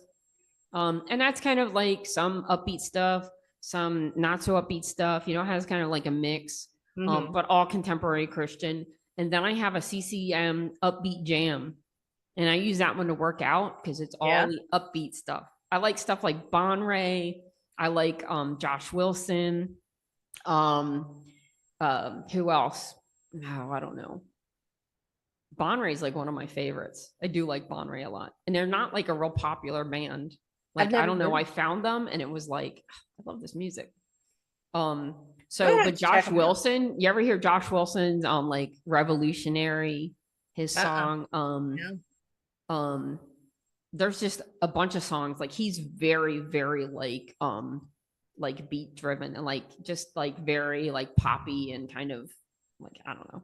I like Josh Wilson stuff too. But yeah, like For King and Country is one of my favorites. Unspoken, We Are Messengers, We the Kingdom. Yep. Kane. I'm trying to think of who else. There's one, it's called Royal Taylor, that I have a couple of songs of theirs. Yeah. Maybe just one on my playlist, but Royal Taylor. Who else? I don't know. But anyway, yeah, I like very poppy songs. My last song, This Is My Why, is very upbeat and Christian pop kind of song. That's really the style that I really love. A lot of my other stuff, like, kind of was more I don't know, I used to get called country a lot, and I'd be like, I am not country. I'm contemporary Christian. I think sometimes people don't know what contemporary Christian means. Maybe. And I think like there's a lot of country that has religious themes in it. And so you put like an upbeat song with Christian words, and they're like, oh, it's like country, right? So I think that's where it comes from. But yeah, I used to get that a lot. But yeah, so like, I don't know. Could just be because of the guitar. Yeah. I don't know. That acoustic guitar, you don't really you see that in country a lot. Yeah. Everybody's got the acoustic. Yep. Yeah, But you see it's that hard in to say. contemporary Christian as well. True, true. Even when Oh. the song doesn't need it, it has an acoustic. This is true. you got the screaming electric over here. You got the bass, you got the keys, everything's going, and this you got the lead guy with the acoustic. I'm like, you can't Yep. even hear that, dude. It's, Why? yeah, it's rhythm. It's your rhythm. So you kind of like go with your drums and your bass, you know? Yeah, but you got the keys going too, so you Yeah. can't even. Yeah. Yeah. Like, okay, yes, I love you. He's like, pay attention to me. My cat does that. Like if you're laying on bed, he'll come up and he'll be like, especially if you're sleeping, Oh, he'll come up and he'll like bonk me right in the head. He'll like, are you awake? Are you awake? No, I wasn't awake. Thank you very much. but why aren't you paying Leave me alone. Oh my gosh, I'm sleeping. Oh my gosh. Oh man. Does your cat do that when you're sleeping? Does he wake you up with a boink? No, he comes in the room and just does this weird noise and yeah. Sometimes okay. he'll come in and like do weird meows, but he'll like jump up on the bed and then he'll be like, doink. It's like I don't let him up by my head. If he walks in the room and he does that weird noise, and that's my hey, it's 8 o'clock and I should be fed, but feeding's not until 9 o'clock, so I don't know what he's talking about. And I don't have to be up at 8 a.m., so I'm not. And so he comes in, and then I feel him jump up on the bed. And then when he starts to walk up towards my head, I put my hand out and stop him. yeah. He's Mine's usually he like walks try. up along the side and then he'll like turn around and go back down. Yeah. And then he'll turn around and come back down. Yeah. Yeah. He seems to be like a lot more like, I don't know if you'd call it cuddly when I'm like laying down in bed. Because I think he doesn't like to be picked up. And I think that's his thing. Yep. So he knows if I'm laying down, I'm not going to pick him up. He's not, he's not going to go, 5 feet vertical. Mm-hmm. Yeah. Yep. Yeah, that's probably what I really seriously think our cat is afraid of heights. He doesn't jump up on counters. Really? Yes. Okay. Really. Never had a cat that didn't jump up on stuff until this one. But hey, we're thankful he doesn't. We had a cat that would like climb everything and he would knock stuff off of cabinets just to watch it crash and splatter all over the place. And that's how he was. He was destroying the whole house. Yeah. Yeah. I had a cat like that once. She would get in between. This is back when we had VHS tapes. So a long time ago. She was actually our first cat that Joe and I got together, and we got her the summer before we got married. So we're talking 1998 here. But anyway, she would get into the shelf behind the VHS tapes and then knock the tapes out. Yep. That's about what this cat would do. I like if you had like little trinkets sitting on the shelf, he was like, boink. Watch it fall. Yeah, let's do another one. Oh my gosh, I got so much stuff broken. I was like, oh my god. Yep, that's cat. So that was a cat we brought in from outside from the farm. Oh, so he was bored. So guess what? He went back outside. You destroy my house, you lose your happy, warm home. Yep. But he was bored. That's all it was. Oh, he was a little devil, I think. He was. I was sitting there in a living room the one time, and we had this cabinet, and on the top of the cabinet, I had this like little porcelain clock that was like from Avon or something like that. But it was like porcelain, so if it would have fell, it would have like shattered. Yeah. And I'm like watching TV, and all of a sudden, I see him up on the cabinet, and he's like going like this at the clock. And I think he even like pushed it a little. I'm like, no. And as soon as I like went to get up, then he ran, and I'm like, you were gonna push that off of the cabinet, weren't you? Yes, he was. Yes, he was. Because they really are like toddlers sometimes. Yes, they are. Especially when he was young. So. Oh my gosh. So you mentioned you have 2 kids who are mostly grown? Yep. Okay. I have one that is 27. She still lives at home. she's went back to beauty school, so she's learning how to do hair, makeup, nails, like the whole gamut. So she actually has a 4-year degree in communications design. So she actually occasionally does some graphics design stuff on the side. So she just did a girl's logo, and then she did business cards for her. So occasionally she'll do stuff like that, but she still does live at home. She's actually here right now. She's in her bedroom. So she's going to school for that. She's going to graduate in like August or September ish. So I don't know like when she'll actually move out of the house, but she's been dating her boyfriend for like 8 or 9 years, 9 years or something like that. Oh my goodness. So, but you know, with the housing market, they haven't been able to like afford to like move. And he's like, I'm not getting married. We're living in our parents' houses. So I think that's part of the holdup. So maybe one day. But my son, he's 31 and he just got married in August. So I was kind of you know, I had the hurt shoulder, but I didn't have the surgery yet. So it was kind of a good time to get it in. I didn't want it before the wedding, and then I'd be like in a sling, you know, couldn't do anything. I'd have pain in my shoulder and everything so it was kind of good that it happened when it did. I did get a tattoo. I don't know if you can see that. You did? Yeah. Okay. I'm having trouble seeing it. Yeah. Oh, there it is. Look at that. Oh, we're cross buddies. Guitar. Yeah. It's a guitar with a cross. Nice. So at their wedding, they had a tattoo artist. Seriously? So, yeah. My husband and I both got our first tattoos. I got this one. Wait, so he was actually working at the wedding, or he was a guest at the wedding? No, it was a girl, and they paid her to come in and do tattoos for the guests. So they had, I think they paid for 20 people to get tattoos, and they were like pre-designed. Yeah. So they had a book they could pick from, and then it had like little rub off stencils that they would put on wherever you wanted it, and then that's what she would do the tattoo from. So they were small, you know. They were just like little things like this big or whatever. Some of them were tiny. Actually, my son's wife, Susan, she got like a little bee, like on her like back calf, her ankle in the back. Okay. It's like the back of the bee. It's so funny. It's like the bee butt. It's like the bee is like flying into her leg. I've seen them like that, because bee butts are so cute. They're like a little stinger, you know.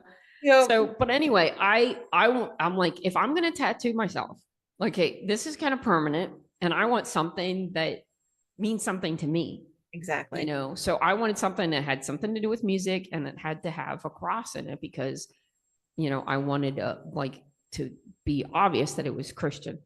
So I actually looked on Pinterest and was looking for ideas on like guitar tattoos, and I kind of found this similar one.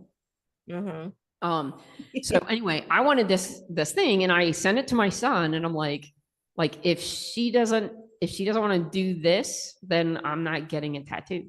Yeah. You know, that's just, I'm not going to get just some random tattoo, because, you know, like, I just don't want to. I want to put something on myself that means something, you know? Right.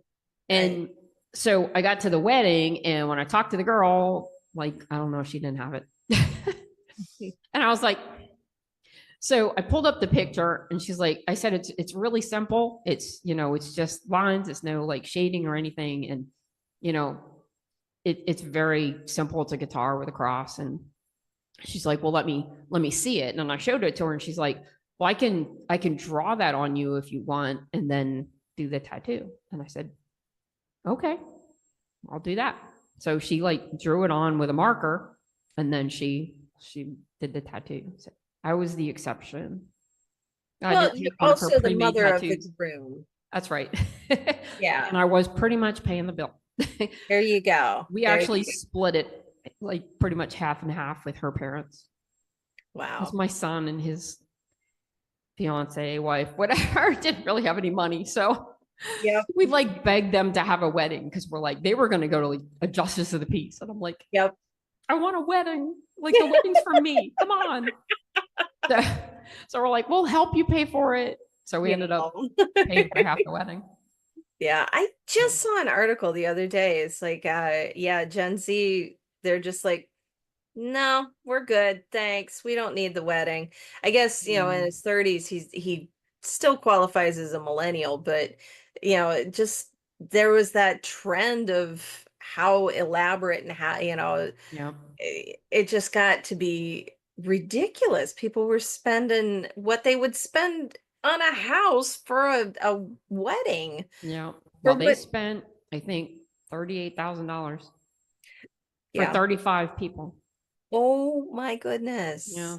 So, it went from going to the justice of the peace to like a fancy wedding. They went and got Yeah. a venue, and that venue had like a wedding planner.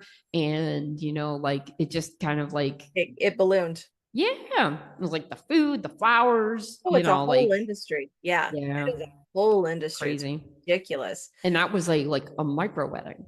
Yeah. Can you imagine what it would have been if there would have been 100 people there or 200 people? I can't even imagine. I don't even want to. When we got married, we were in it. We had a reception. Well, first of all, we had our wedding in a church Mhm. that we went that we grew up in, the Lutheran church. So we got married there. I don't think it cost us anything. We might have had to pay the pastor, maybe. You probably had to pay the pastor. Yeah. But And no. then we had a reception in a big gym. Okay. It was in the 4-H center, our local Okay. 4-H center. So, but we had I invited, I think, 450 people to my wedding, and 350 came. Wow. Yeah. Oh, A lot man. of that was family. Yeah. But we Wow. also had 30 or 40 people come from my husband's fraternity. So that was right there, a whole bunch. Yeah, that is a whole bunch. But yeah, we had a big wedding. I think I had 6 or 7 attendants. I think I had 6 attendants and a flower girl. I had a junior bridesmaid and a flower girl. Yeah, it was big. You just went all out. I did. Yeah. Yeah. That was oh gosh, this year will be 34 years. Okay.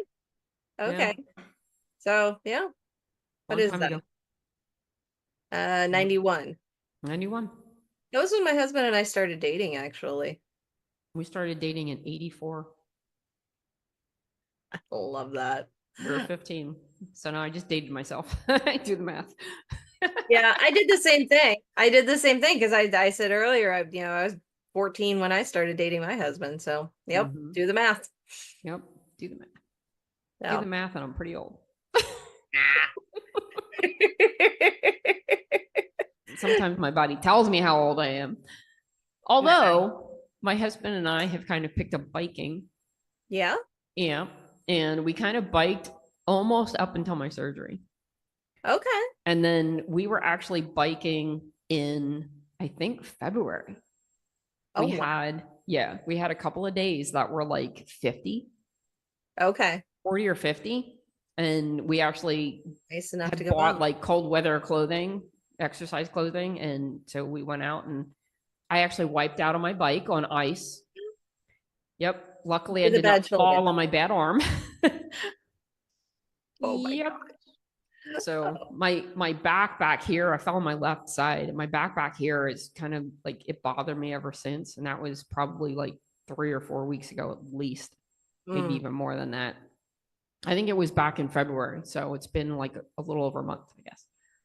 It feels a lot better than it did, but I guess the main thing is that my husband and I feel a lot healthier. We feel like it's helping with a lot of those aches and pains and stuff. Yeah. So we have started to bike again when we can.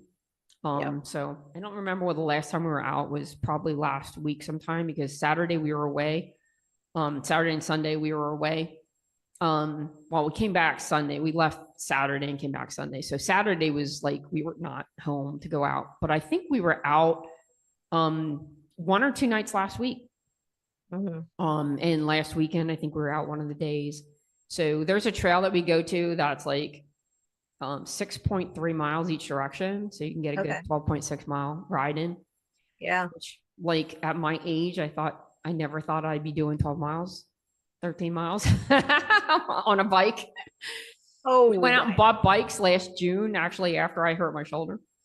Because I was riding bike in the basement for like several months before that. And I'm like, I'm ready to take this outside. It's like nice weather out. Like, I want to go buy a new bike because our old bikes that I hadn't driven in like 20 years were like shot. They were like rusted. They were like, like the wheels were all rotted and yeah. they were pretty bad.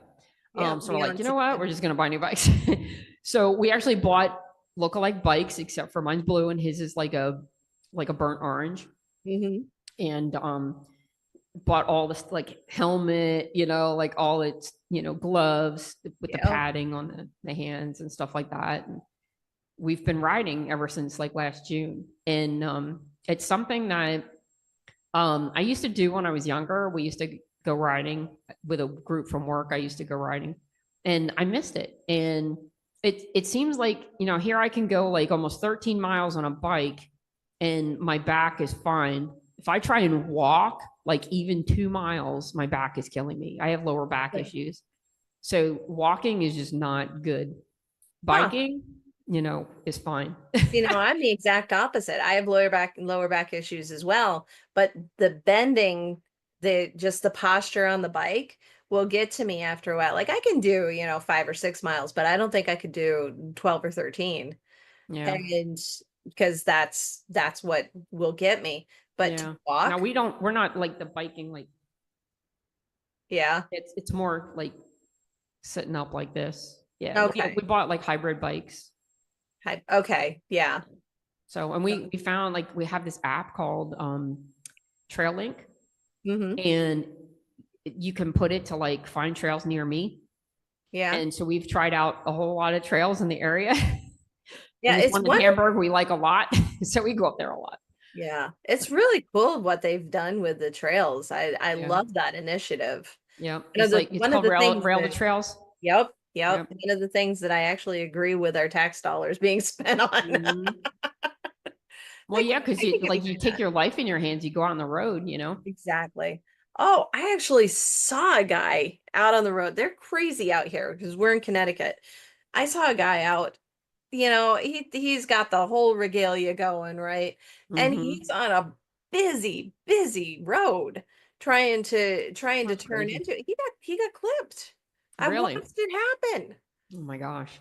Yeah. That's what I fear. I don't like riding on the road at all. I can't stand it when I have to pass bikers. They scare me to death.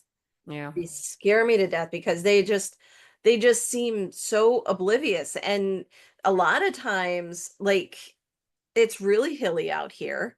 So a lot of times they're really focused on getting up a hill and they don't notice how far they're coming over. So I've either got to slow way down, if heaven forbid there's a car coming the other direction, I've got to pretty much just slam on the brakes. Yeah. Because I can't get around them. And then I've got to pass them like a car, which is just, it scares me. I know we're gonna have bikers comment now.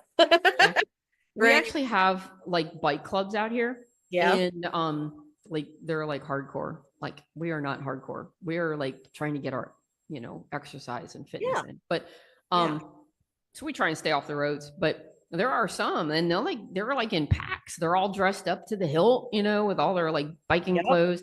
And they're like, those ones that are like leaning way down. And they travel in like packs. And they don't even get over. No. They're like taking up like the whole lane. Yep. And they're not getting over. No. And like they expect you to like go around them. And like sometimes it's downright dangerous. Yeah. It's terrible. I think they're kind of rude, but and I don't want to be that biker. I want to share the road, like, or not be on the road at all. Exactly. Yeah. There are enough options. No, I don't want to be on the road at all. The worst thing that we've seen a lot of deer. Yeah. We saw 4 turkeys the other day. Oh, cool. on the trail. And sometimes we see even buck. So we were coming back, we had hit they call it 6 Mile Bridge. It's like 6 miles of the bridge, and then you go like a little bit further and there's like a gate. And you can actually go further all the way up to Auburn, but we've only done that once or twice. I did it once, my husband did it twice, but we usually turn around at that gate and then we come back. So it's like 6.3 miles to that gate. So, but the 6 Mile Bridge is the 6 miles is like right in the middle of the bridge. And so we had gone up to the end and we were coming back, and this was a rail to trail. So it's built like through some of the mountains. Like, so you got like cliffs on either side. See, look, I can go like this with my arm. Yay. I can go like this. It's amazing. Like what is like, look, I can kind of go like this. Like this. It's amazing. Like what you're like so happy to be able to do again. So anyway, there's like these cliffs on either side. I mean, they almost went like straight up. Wow. And we're like coming into this like chute that was, like a little bit of a difference. And, like you're going through this like hill or whatever. Yeah. And there's like 4 bucks standing at the other end. And we're like, ooh, we like slowed down. And we're like, what do we do? Yeah. Like, I'm not going to drive towards the deer, like they're buck. They could come attack us, whatever. Yeah. And so I'm like slowing way down, and my husband's he usually sticks behind me. I'm not sure why. Maybe it's protection or whatever. He likes to take the rear. Maybe that's so that he'd make sure he doesn't lose me. Like if he's in the front, like pull away and doesn't realize I'm not keeping up. I'm gonna take it a different way and say he likes the view. He might like the view. Could be. So anyway, so he's like coming up to me, and I'm like, what are we supposed to do? There's like 4 bucks standing there, and just like that, they like went up, like almost this like straight face. They went, and they were gone. Oh my gosh! I was like, oh my gosh, I can't believe it. And of course, it's like we couldn't get out the cameras, fast enough to take a picture of that. It's like before that they were gone, because I was like riding at the time that we realized they were there. And then the other time we were just gotten onto the trail, and this deer was like walking across, like I saw her on the right-hand side of the trail. And then she's like just lazily is walking like towards the trail. And I'm going, there's a deer coming up on a trail. So I'm like slowing down again. I'm like slowing down. I'm going, where's she going? This was a doe. And she like walked across the trail, like I wasn't even there. And by the time she walked in front of me, I was like 10 feet away. And she just walked off the trail to the left and went into the woods. I was like, oh my gosh, I've never been that close to a wild deer before. Yeah. Oh, she's just totally used to having people on that trail. Doesn't even faze her. We did not scare her whatsoever. She was just like lazing across. She's like, no, this is my trail. Exactly. She knows you don't have any weapons. You're on bikes. I do carry mace or pepper spray. I mean, fair enough. Yes. Yeah. You never know. That's usually for like the bears. Yep. I was just going to say the bears. Yep. We're pretty sure we saw some bear poop the one time on the trail. Yeah. It was like this big pile of, there was no way that was a dog. No, that was definitely bear. Now somebody said, like, oh, sometimes there's horses on the trail. First of all, we go up there a lot. And I don't think I've ever seen a horse up there. And second of all, I know what horse poop looks like, and that didn't look like it. It looked like dog poop, but in huge. Okay. Horses, they usually have like a lot of like grass and stuff in it, like grain. I don't think it was a horse poop. I mean, like maybe, but I don't think so. Like I've seen horse poop before. We have a farm. No. Anyway, carry pepper spray. It's Velcro to the side of my bike just in case I need it. Yep. Yeah. There are a lot of black bear. It's crazy how many there are. They're like out here, and I know Pennsylvania's not much different. Like you're usually less than a mile away from a bear at any given time. Yeah. Well, they say there's some kind, and I think it's the black bear, that are kind of more scared of us than we are of them. Yeah.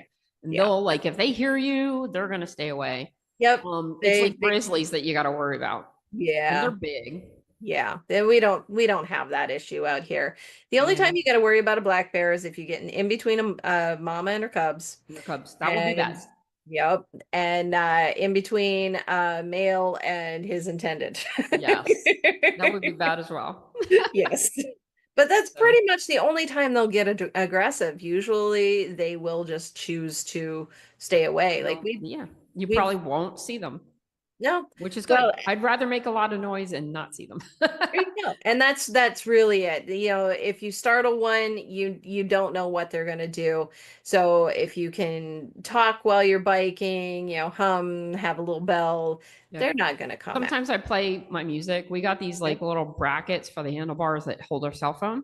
Yep. And so we have an app that we use. I can't remember what it's called. It starts with a Z, but we found this app that'll actually like track you, like it'll map like what you do in GPS. So it'll map Uh-huh. your trail, and then it does like your miles per hour, it does your elevation change. Oh, It does your like it'll calculate your miles per minute. It'll say how many calories you burnt, but I'm not sure exactly how it figures that out because it's usually different than my watch. So I don't know. But it gives you like all these statistics and it'll tell you your time, like how long you've been. So yeah. for us to do like the 12.6 miles is usually about an hour and 15 hour and a half. Okay. So but like I always like take a screenshot and then like save that as a picture. And sometimes I'll post them on Facebook. Yeah, I have to look at my feed and see all like the biking things. Oh yeah. Like you can see where we've gone. So it'll show you on like a map. So it'll show you like a Google map type of thing, and it'll show you where you went, Mhm. and it'll tell you how long how many your average minutes per mile. It'll tell you how like your fastest speed. And our fastest speed is usually like 27 miles an hour. Okay. And I'm like, when that is? After the bridge, there's this thing that they built. It kind of goes like this, and then it goes down this hill, and then it goes up on the other side. So if you don't get a good runny going down, you have a hard time Yeah. making it up the other side. So we're usually like booking it down. And then you hit the gate is on the other side. Then you kind of like rest there for a minute or two. And then you head back and you got to like pick up some good momentum so that you come down the hill and go back up the bridge. Like, You're basically taking it like a trucker. yeah. Yeah. And then there's a sign there. It says speed limit 5 miles per hour. And I'm like, no, I won't be able to. I'll be walking up the hill if I do that. Yep. There's no way I can do 5 miles an hour. And there's like, I like How do hardly you do ever hit that? anybody going the other directions. But how do you do that on a bike anyway? I mean, 5 miles an hour is really slow. Yeah. I have no idea. Oh my Because gosh. we're usually going at least like around 9 or 10 miles an hour I was gonna say, is yeah. usually what it says. Now, sometimes like this trail is fairly flat, Mhm. but you can tell when it's like this slight incline, you can't even really see, but you Mhm. can feel it. It's like, Yes. your legs are kind of burning more. Yeah. But like on the way out, it's actually like a very, very gradual incline. And then on the way back, usually from about like 2 miles out back to the parking lot, it's kind of like a gradual slope down. And you can tell because we're going faster. Hmm.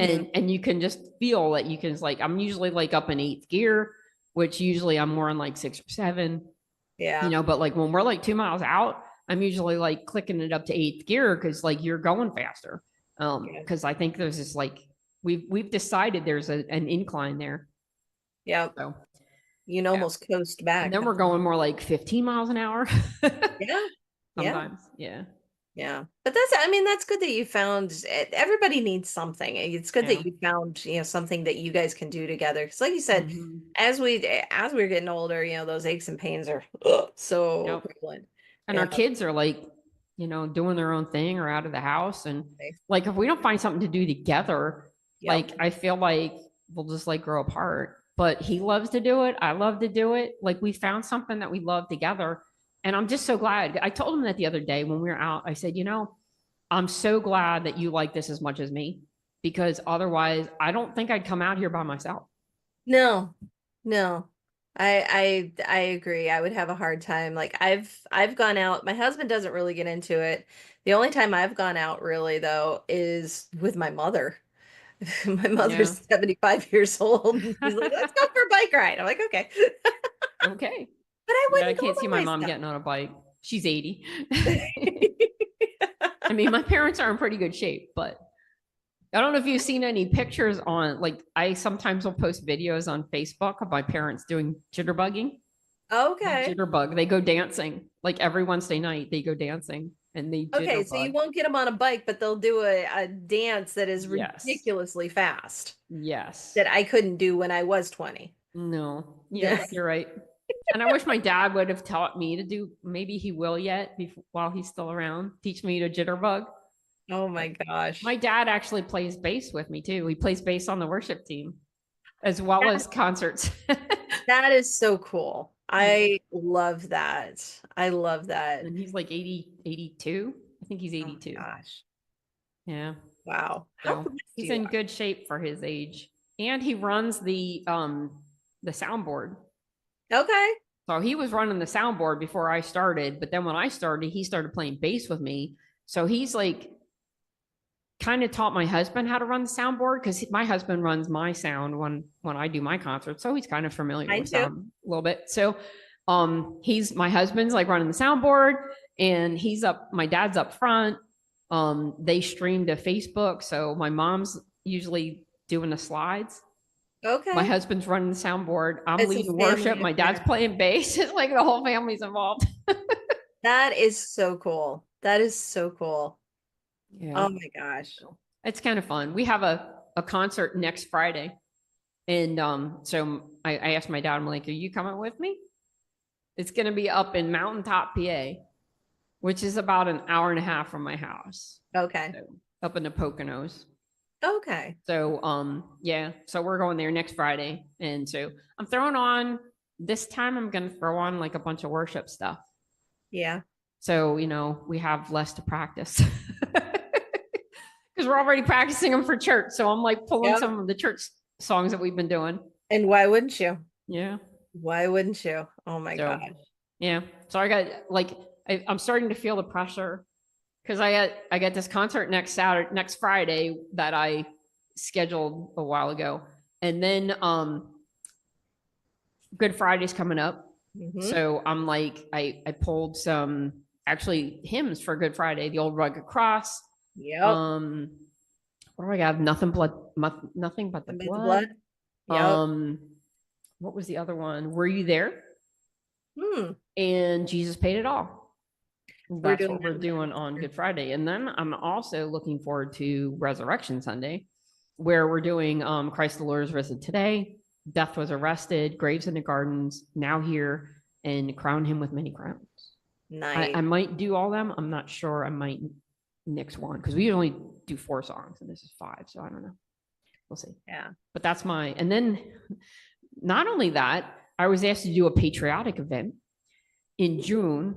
So I had to go pull all kinds of patriotic songs Mhm. like Battle Hymn in the Republic, America the Beautiful, God Bless America. And I'm also doing God Bless the USA.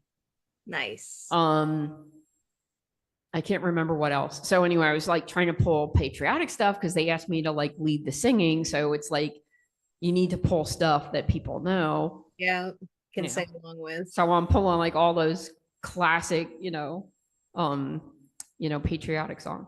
So Look at, I can't remember specifically, but look at the full lyrics of the Star Spangled Banner.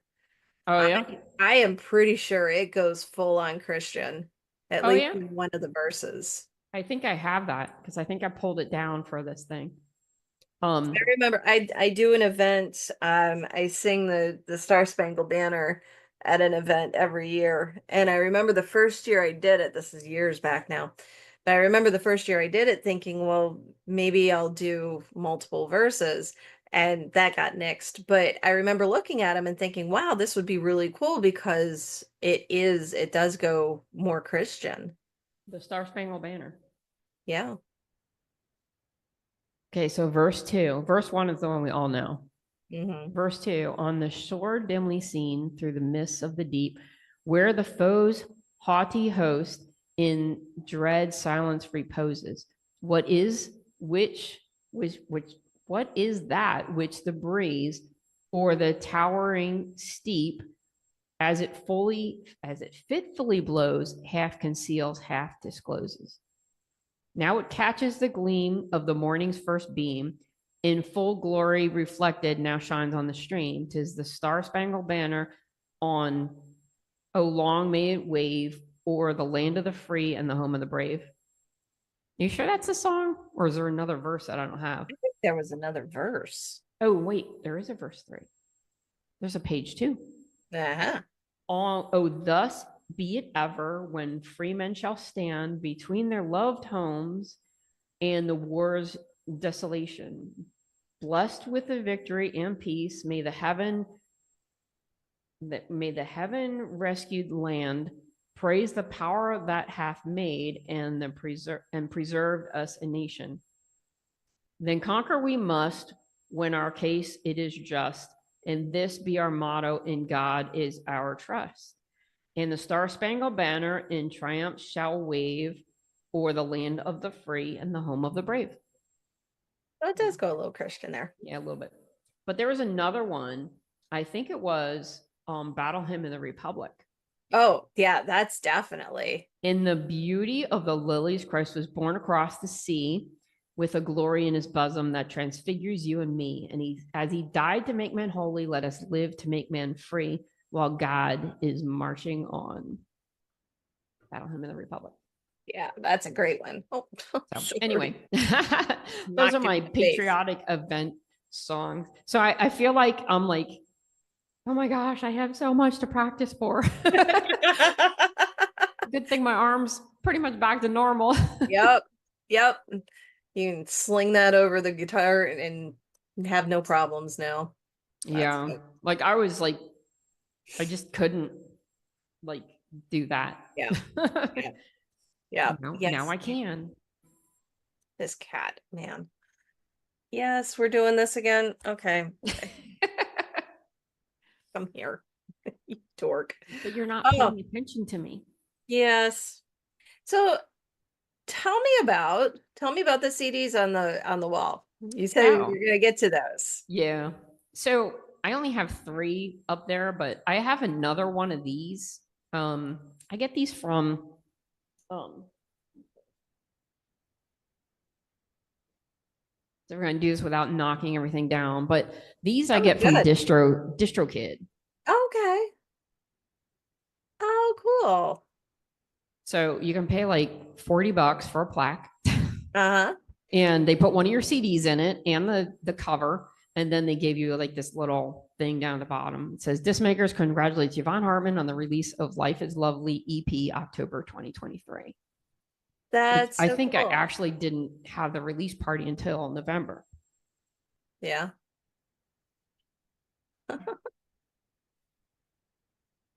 Yeah, November 11th, I think it was the release party. So these things are my release party boards. So I usually get one of those, display boards that they use at science fairs, except not the trifold ones, but just the flat ones. Yeah. So they're those like foam boards. And I like to get the black ones because, I don't know. I like black. They look cool. And I get those like metallic markers. And so I'll design a board and then I'll like move over so you can see them. But I'll design a board and then I have everybody that comes sign it. Oh, that's so cool. So then you get nice, neat little messages of encouragement from your family and friends that come to your CD party. And so I had one for The Great Adventure. I have one I don't have a board, but I have a plaque for Remade. That was like, a bunch of CDs ago. Then Great Adventure, and then Walking on Water, and then Life is Lovely. That's this one, is the most recent. And then I also, in December of the same year, released a Christmas EP. Oh, wow. So that was kind of like back to back. So how many CDs have you released? Have you recorded? Including the Christmas EP, that was my 9th. Wow. So I have 9. And all except for Life is Lovely was an EP. This one has I think 7 songs on it. Okay. The Christmas CD I think only has 5 songs on it. And 4 of them are original, and I did a cover of Oh Holy Night on the Christmas CD.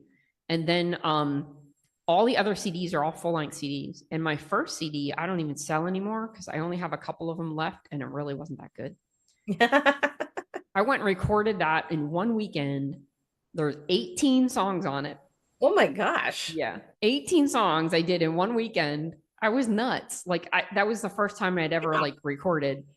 But I went to this guy and he had like a studio in his basement, and you think he would have like coached me better of like, you don't want to do this in one weekend. Let's spread it out, but like I got to like lunch the first day and my fingers were killing me. And this is just playing the guitar. Yeah. And all it was is guitar and vocal. Oh my. So anyway, it's like, it has a lot of my like really early written songs, which, I've gotten a lot better over time. So they're the early stuff, but there's still ones on there that I look at and I go, oh, that was a cool song. I like that song.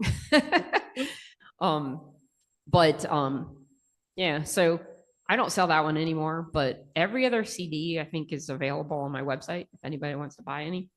You order on my website and I get notification and I send it out to you. So it's not like it's shipped from anywhere except for my house. So, but it'll just ask you for tell your, like, what your website is. Oh, YvonneHartman.com. It's not hard.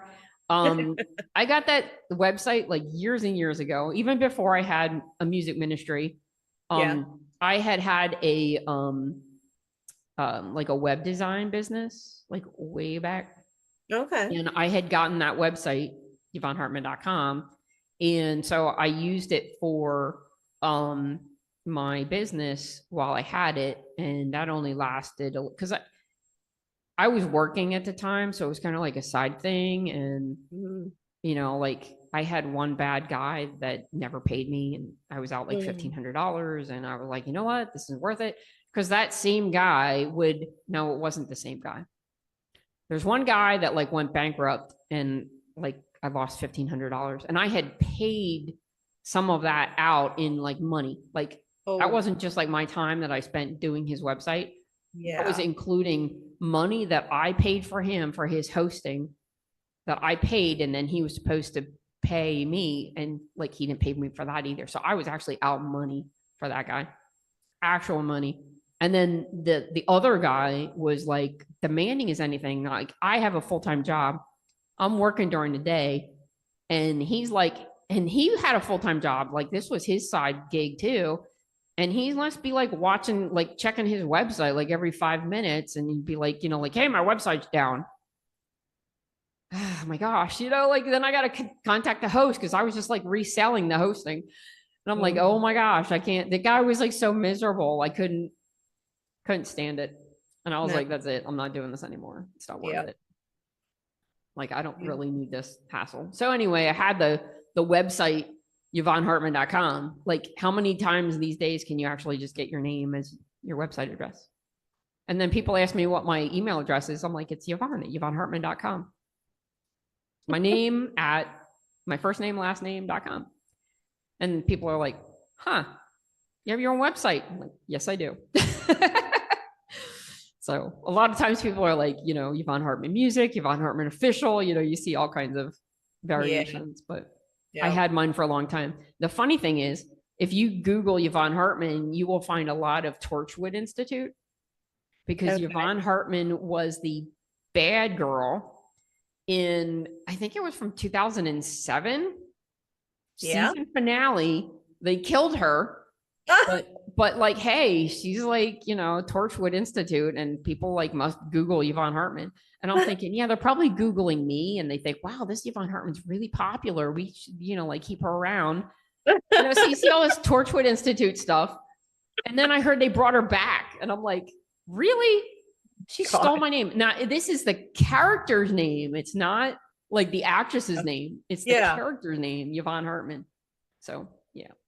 Oh my goodness. So you get some interesting results if you Google my name. I've done it occasionally. Can you tell?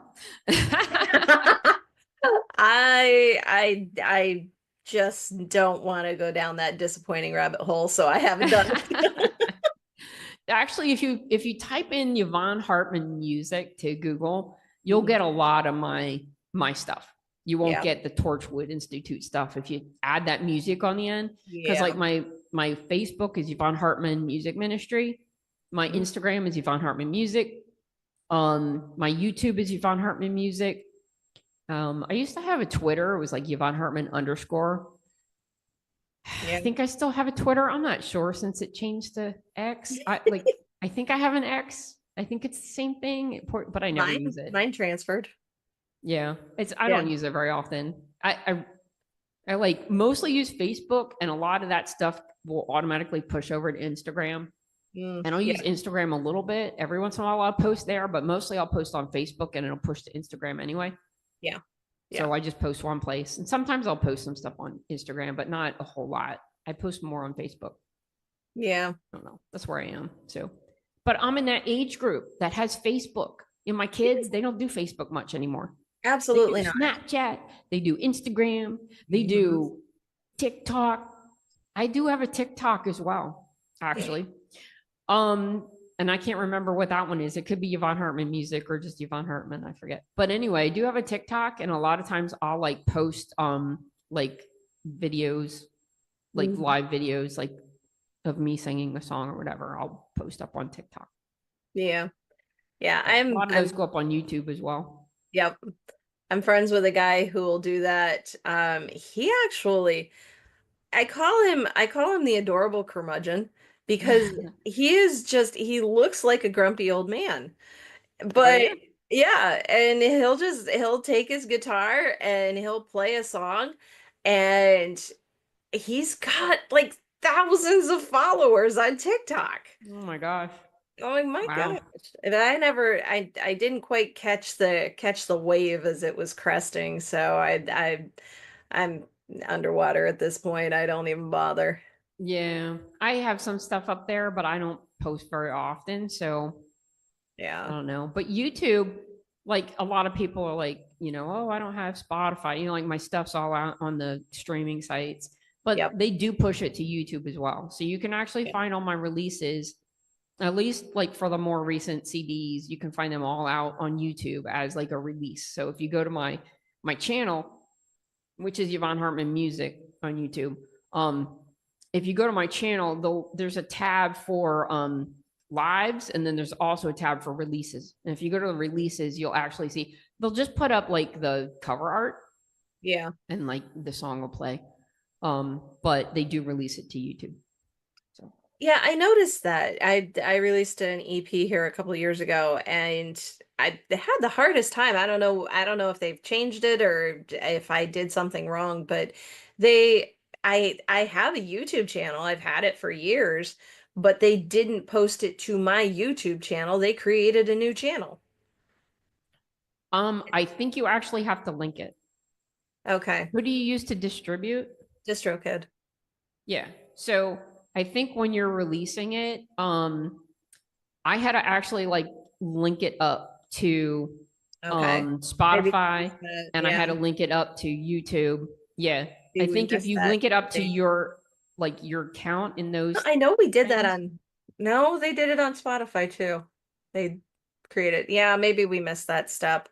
yeah, I'm pretty sure because like once I did it, then everything I released after that, it's like, hey, you're already set up, you're good to go. Oh, that's cool. So I only did it once. I don't have to do it every time. But once I had like linked them, then they were like, like, hey, you're already set up, you're good to go. Nice. So the thing I like about, you want to talk about distribution for a little bit? Sure. I'll give you my words of wisdom. What time is it? 8:30. So I've been doing this a long time. I used to be with TuneCore. You don't hear much about TuneCore anymore at all.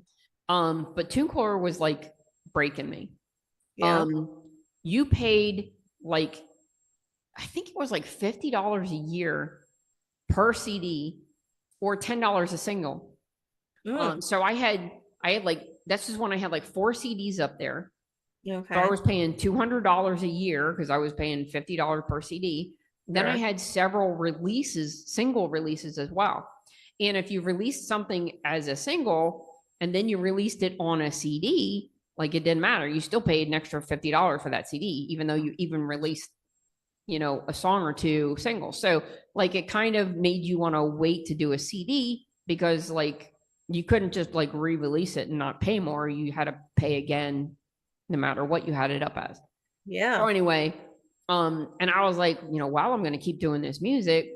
And so I kind of looked, somebody had turned me on to DistroKid. I think it was my producer. He's like, yeah, check out DistroKid. The thing with DistroKid is that you can pay like, you pay like a one-time fee, a yearly fee. And it's like a lot cheaper than like the $50. It's like, I think I pay $35 a year and I can Yeah. release as much music in that year as I want. I can Yeah. put up like, so what I did was I took everything down from DistroKid, TuneCore, I mean, took everything down from TuneCore, which was costing me like $250 a year. And I was not making that back Right. in royalties. Are you kidding? For spins? Yeah. So I took everything down from there, which actually pulls it from the stores because like once you release it under, like whatever distribution company you use, like it's under them. So if you like stop using them, they just pull everything down. So like all of your numbers like start all over again. Like you don't keep any of that junk. So unfortunately. So basically, so what I did was I joined DistroKid and I set up an account there. And then I uploaded all my old stuff onto DistroKid. So like I re-released it out. But of course I like started from zero then again. Oh well. I didn't put everything out. I don't think I put out my first CD, probably not even my second CD. I think I have maybe a few songs from the third CD. And then like most of the newer stuff, I put everything out. But what I've been doing is releasing songs as singles. Like, so as I finish a song, like I'll do them one at a time with my producer. And then as I finish a song, then I'll schedule that for release. And we might even be starting to work on the next song, but I'm releasing that music. And then like, so you're kind of like, you're releasing music and you're constantly putting that music out in front of your listeners. So it's better than waiting. Like usually I was doing every year or two, I would release a CD. Well, like if you wait that long in between your CD, like your fans can forget about you, whatever. So it helps to keep you in front of them. And I like, it doesn't cost me anything extra to upload, to release every single one of those songs. Like I usually have 11, 12 songs on a full size CD, a full length CD. And I'm like releasing those as I get them done. And then when I collect enough for a CD, I'm like, okay, I'm going to cut a CD. And then I cut the CD and then I upload it as the CD. Now, the thing that you can do now in DistroKid, which I don't think you could do before, but you can actually take ones that you've already released and group them under a CD and like kind of like associate and say like these are all under a CD. And like you don't have to kind of really release the CD. You kind of like just group them and say like, hey, these are under Walking on Water. Or these are under Life is Love. Okay. Yeah, that's so a nice thing that they did. Nice. And then definitely did not have that. I think actually you might re-release it as the CD, but you can say it's like already been released and you can like pull it in and say like, oh, it was this song and I'm adding it here.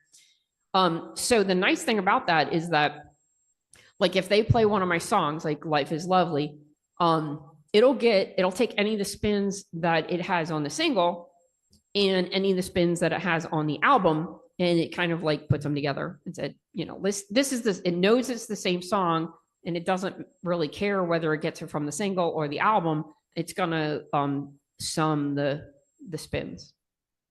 So that's kind of nice. And plus you don't pay anything extra to release, 10 songs in a year or even 5 songs in a year or whatever. And then like go re-release them as a CD or not, you can just release singles if you want. Yeah. But it costs you one fee per year. We've been using DistroKid, but there was one, I was doing a Reds room here not too long ago, and there was someone on there that's, I haven't looked into them, so I'm not, this is just, I'm putting this out there. But this guy recommended Wings Access. Have you heard anything about them? They're a Christian. No. They're a Christian distribution company. Oh. And he said they were comparable to DistroKid, but they were Christian. So I'm like, okay, I have it, Like, I just pulled it up because I have the website like saved on my phone right now because I haven't looked into it yet. So this is in no way, shape, or form an endorsement or anything.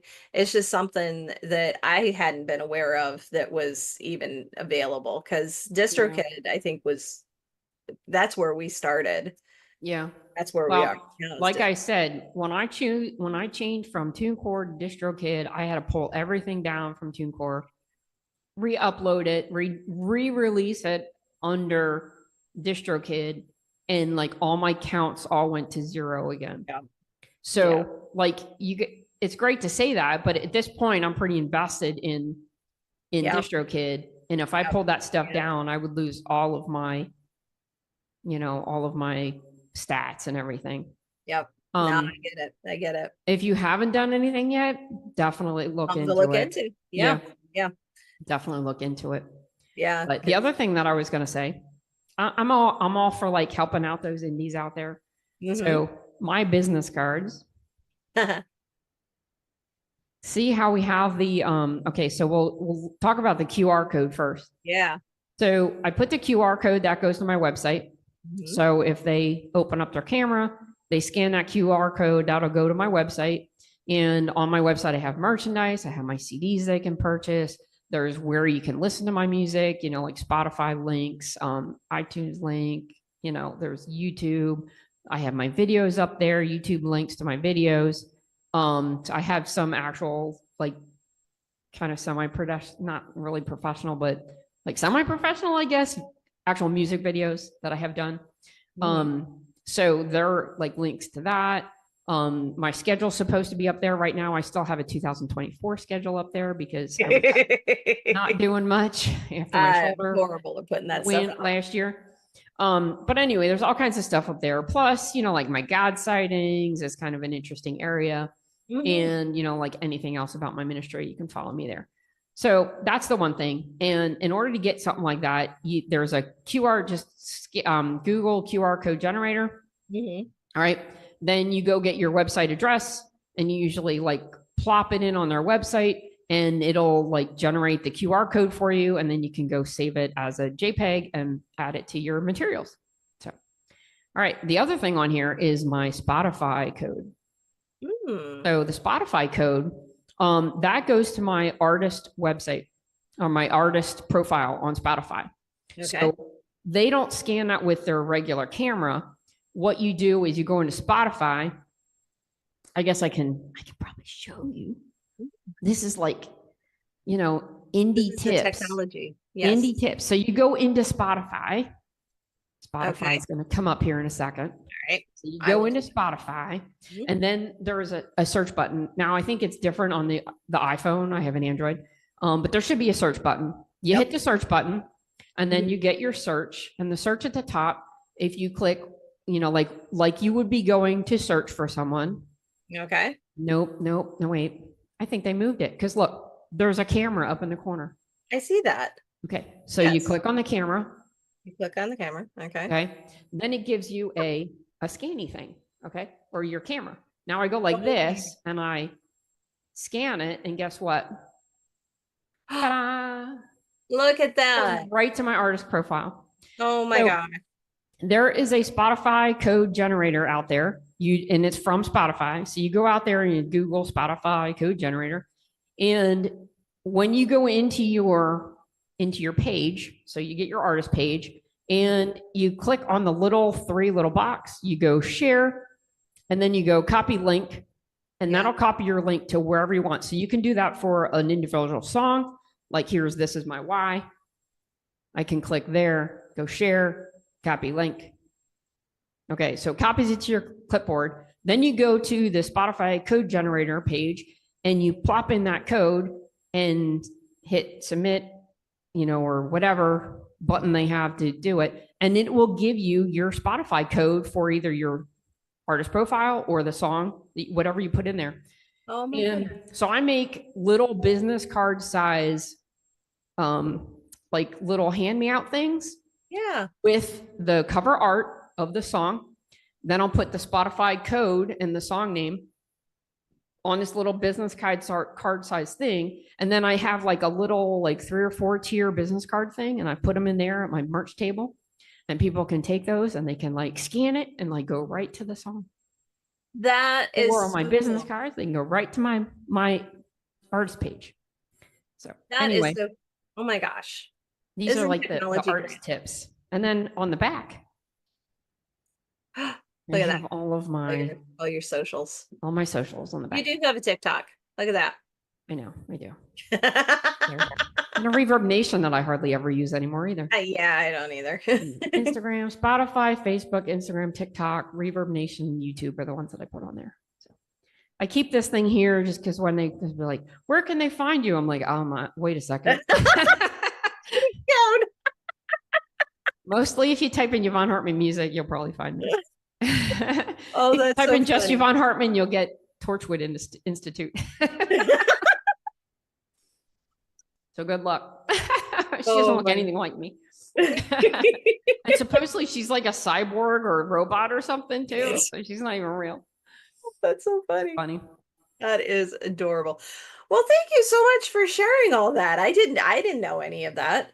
I didn't know there was such a thing as a Spotify code. Oh yeah. I showed I was talking to this guy. His name is Kevin something. Gosh, I can't remember. He's the founder, I think, of New Release Today. Like if you've heard of New Release Today, there's like they have a website and they review like new releases coming out and everything. Cool. He was at the Objective that I was at not last year, but the year before. Because last year, no, I was there last year. I think it might have been last year. Right. Because I think my shoulder was already like in pain. Mm-hmm. Because it was in May. But I didn't realize that I like tore it as badly as I did. But so I went to Nashville with a torn rotator cuff. So anyway, I was doing like, they were doing mentoring sessions, and I had volunteered that year. Instead of going as an artist, I'd been there a number of times, and I told them I wanted to volunteer. So I volunteered, and they put me in charge of taking artists over to the mentors, and they were at the hotel across the street, gave us space for them to do this mentoring. So there was a whole bunch of mentors, and they were kind of like scattered throughout. And this guy was one of them. Kevin McNeese is his name. And see, I'm terrible with names, but if you give me long enough, I'll figure it out. I'll remember. So anyway, this guy is like he's like a branding guy, you know, like he's real big on like branding and everything. And so like I was walking back and forth. I think that day I had like 14,000 steps in. It was like, oh my gosh, I'm used to walking like 1,500 in a day because I work from home and I don't go anywhere. Now I had been biking, so that was one good thing. In my basement, I was biking like all winter. So if I wouldn't have done that, I think I would have never been able to do this. But I was like walking back and forth all the time with the artists and everything.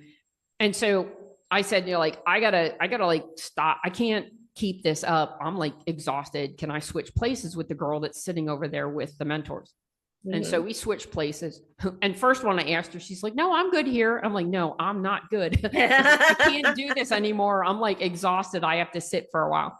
And she's like, oh, okay. You know, so she switched places with me.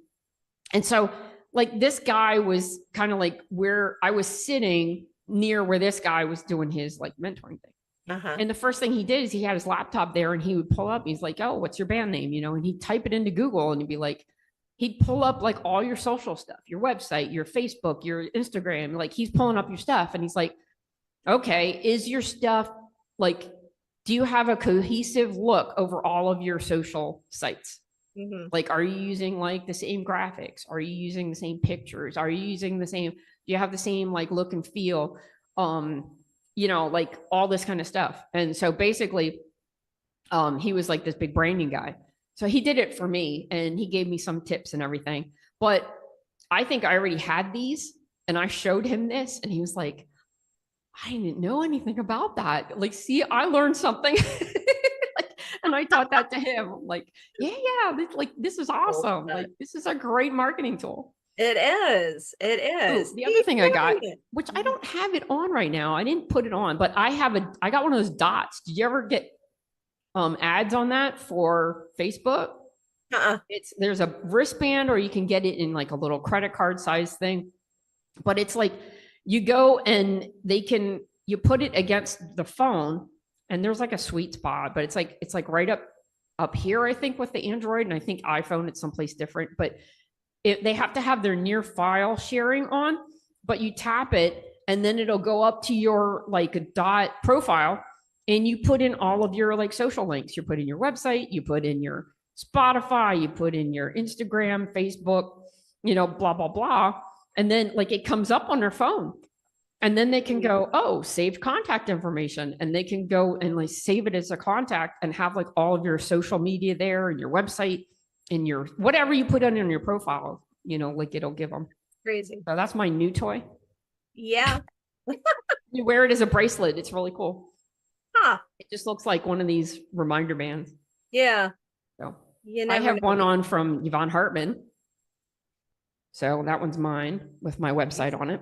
And then this one is from Liz Collins for Heaven Bound. Very It says, cool. thank God I'm heaven bound through Jesus Christ. Amen. And those are from Liz Collins. You guys all know Lizzie, right? Yes, we know Lizzie. I'm going to have to get Lizzie on here. Yes. Yeah. Yeah. She's been really hurting for like over a year. December of like the year before, not this past one year before, like 23. Okay. See, I know I haven't talked to her in a while. What's going on with Liz? She had like long COVID. Ooh. And she's had lingering issues like in her sternum and stuff. And she was having an MRI. I should check in with her because she was having an MRI like last week, and I never did hear the results. But yeah, she's having like a lot of pain in her back, in her chest. Like when she sings too much, like she gets pain in her chest, like just from like breathing and singing and stuff. So she's having a lot of trouble. Prayers for Liz. Yeah. So she could use some prayers. Absolutely. Absolutely. Well, I think we're good. I think this is a good place to end it. We've been going for a while here. Got some technology, definitely lifting up some prayers for Liz. But thank you so much for taking the time and coming on and just having this conversation with me. I feel like I know you so much better, and hopefully so do everyone else. I hope so too. And, I know we got into a lot of like church politics type of stuff, but, I think us as indie artists, like, as I said, there's like so many people that seem to go through the same thing with their church, and it's so common. I don't know. It's just, I don't know what it is. I think it's just like church politics. And I think Christians can be like the worst judgmental people around. Unfortunately. So yeah, unfortunately. Yeah. So thank you so much for sharing. You're welcome. Love you. Love you too. Thank you for having me on. Thank you. All right, Liz, we're good.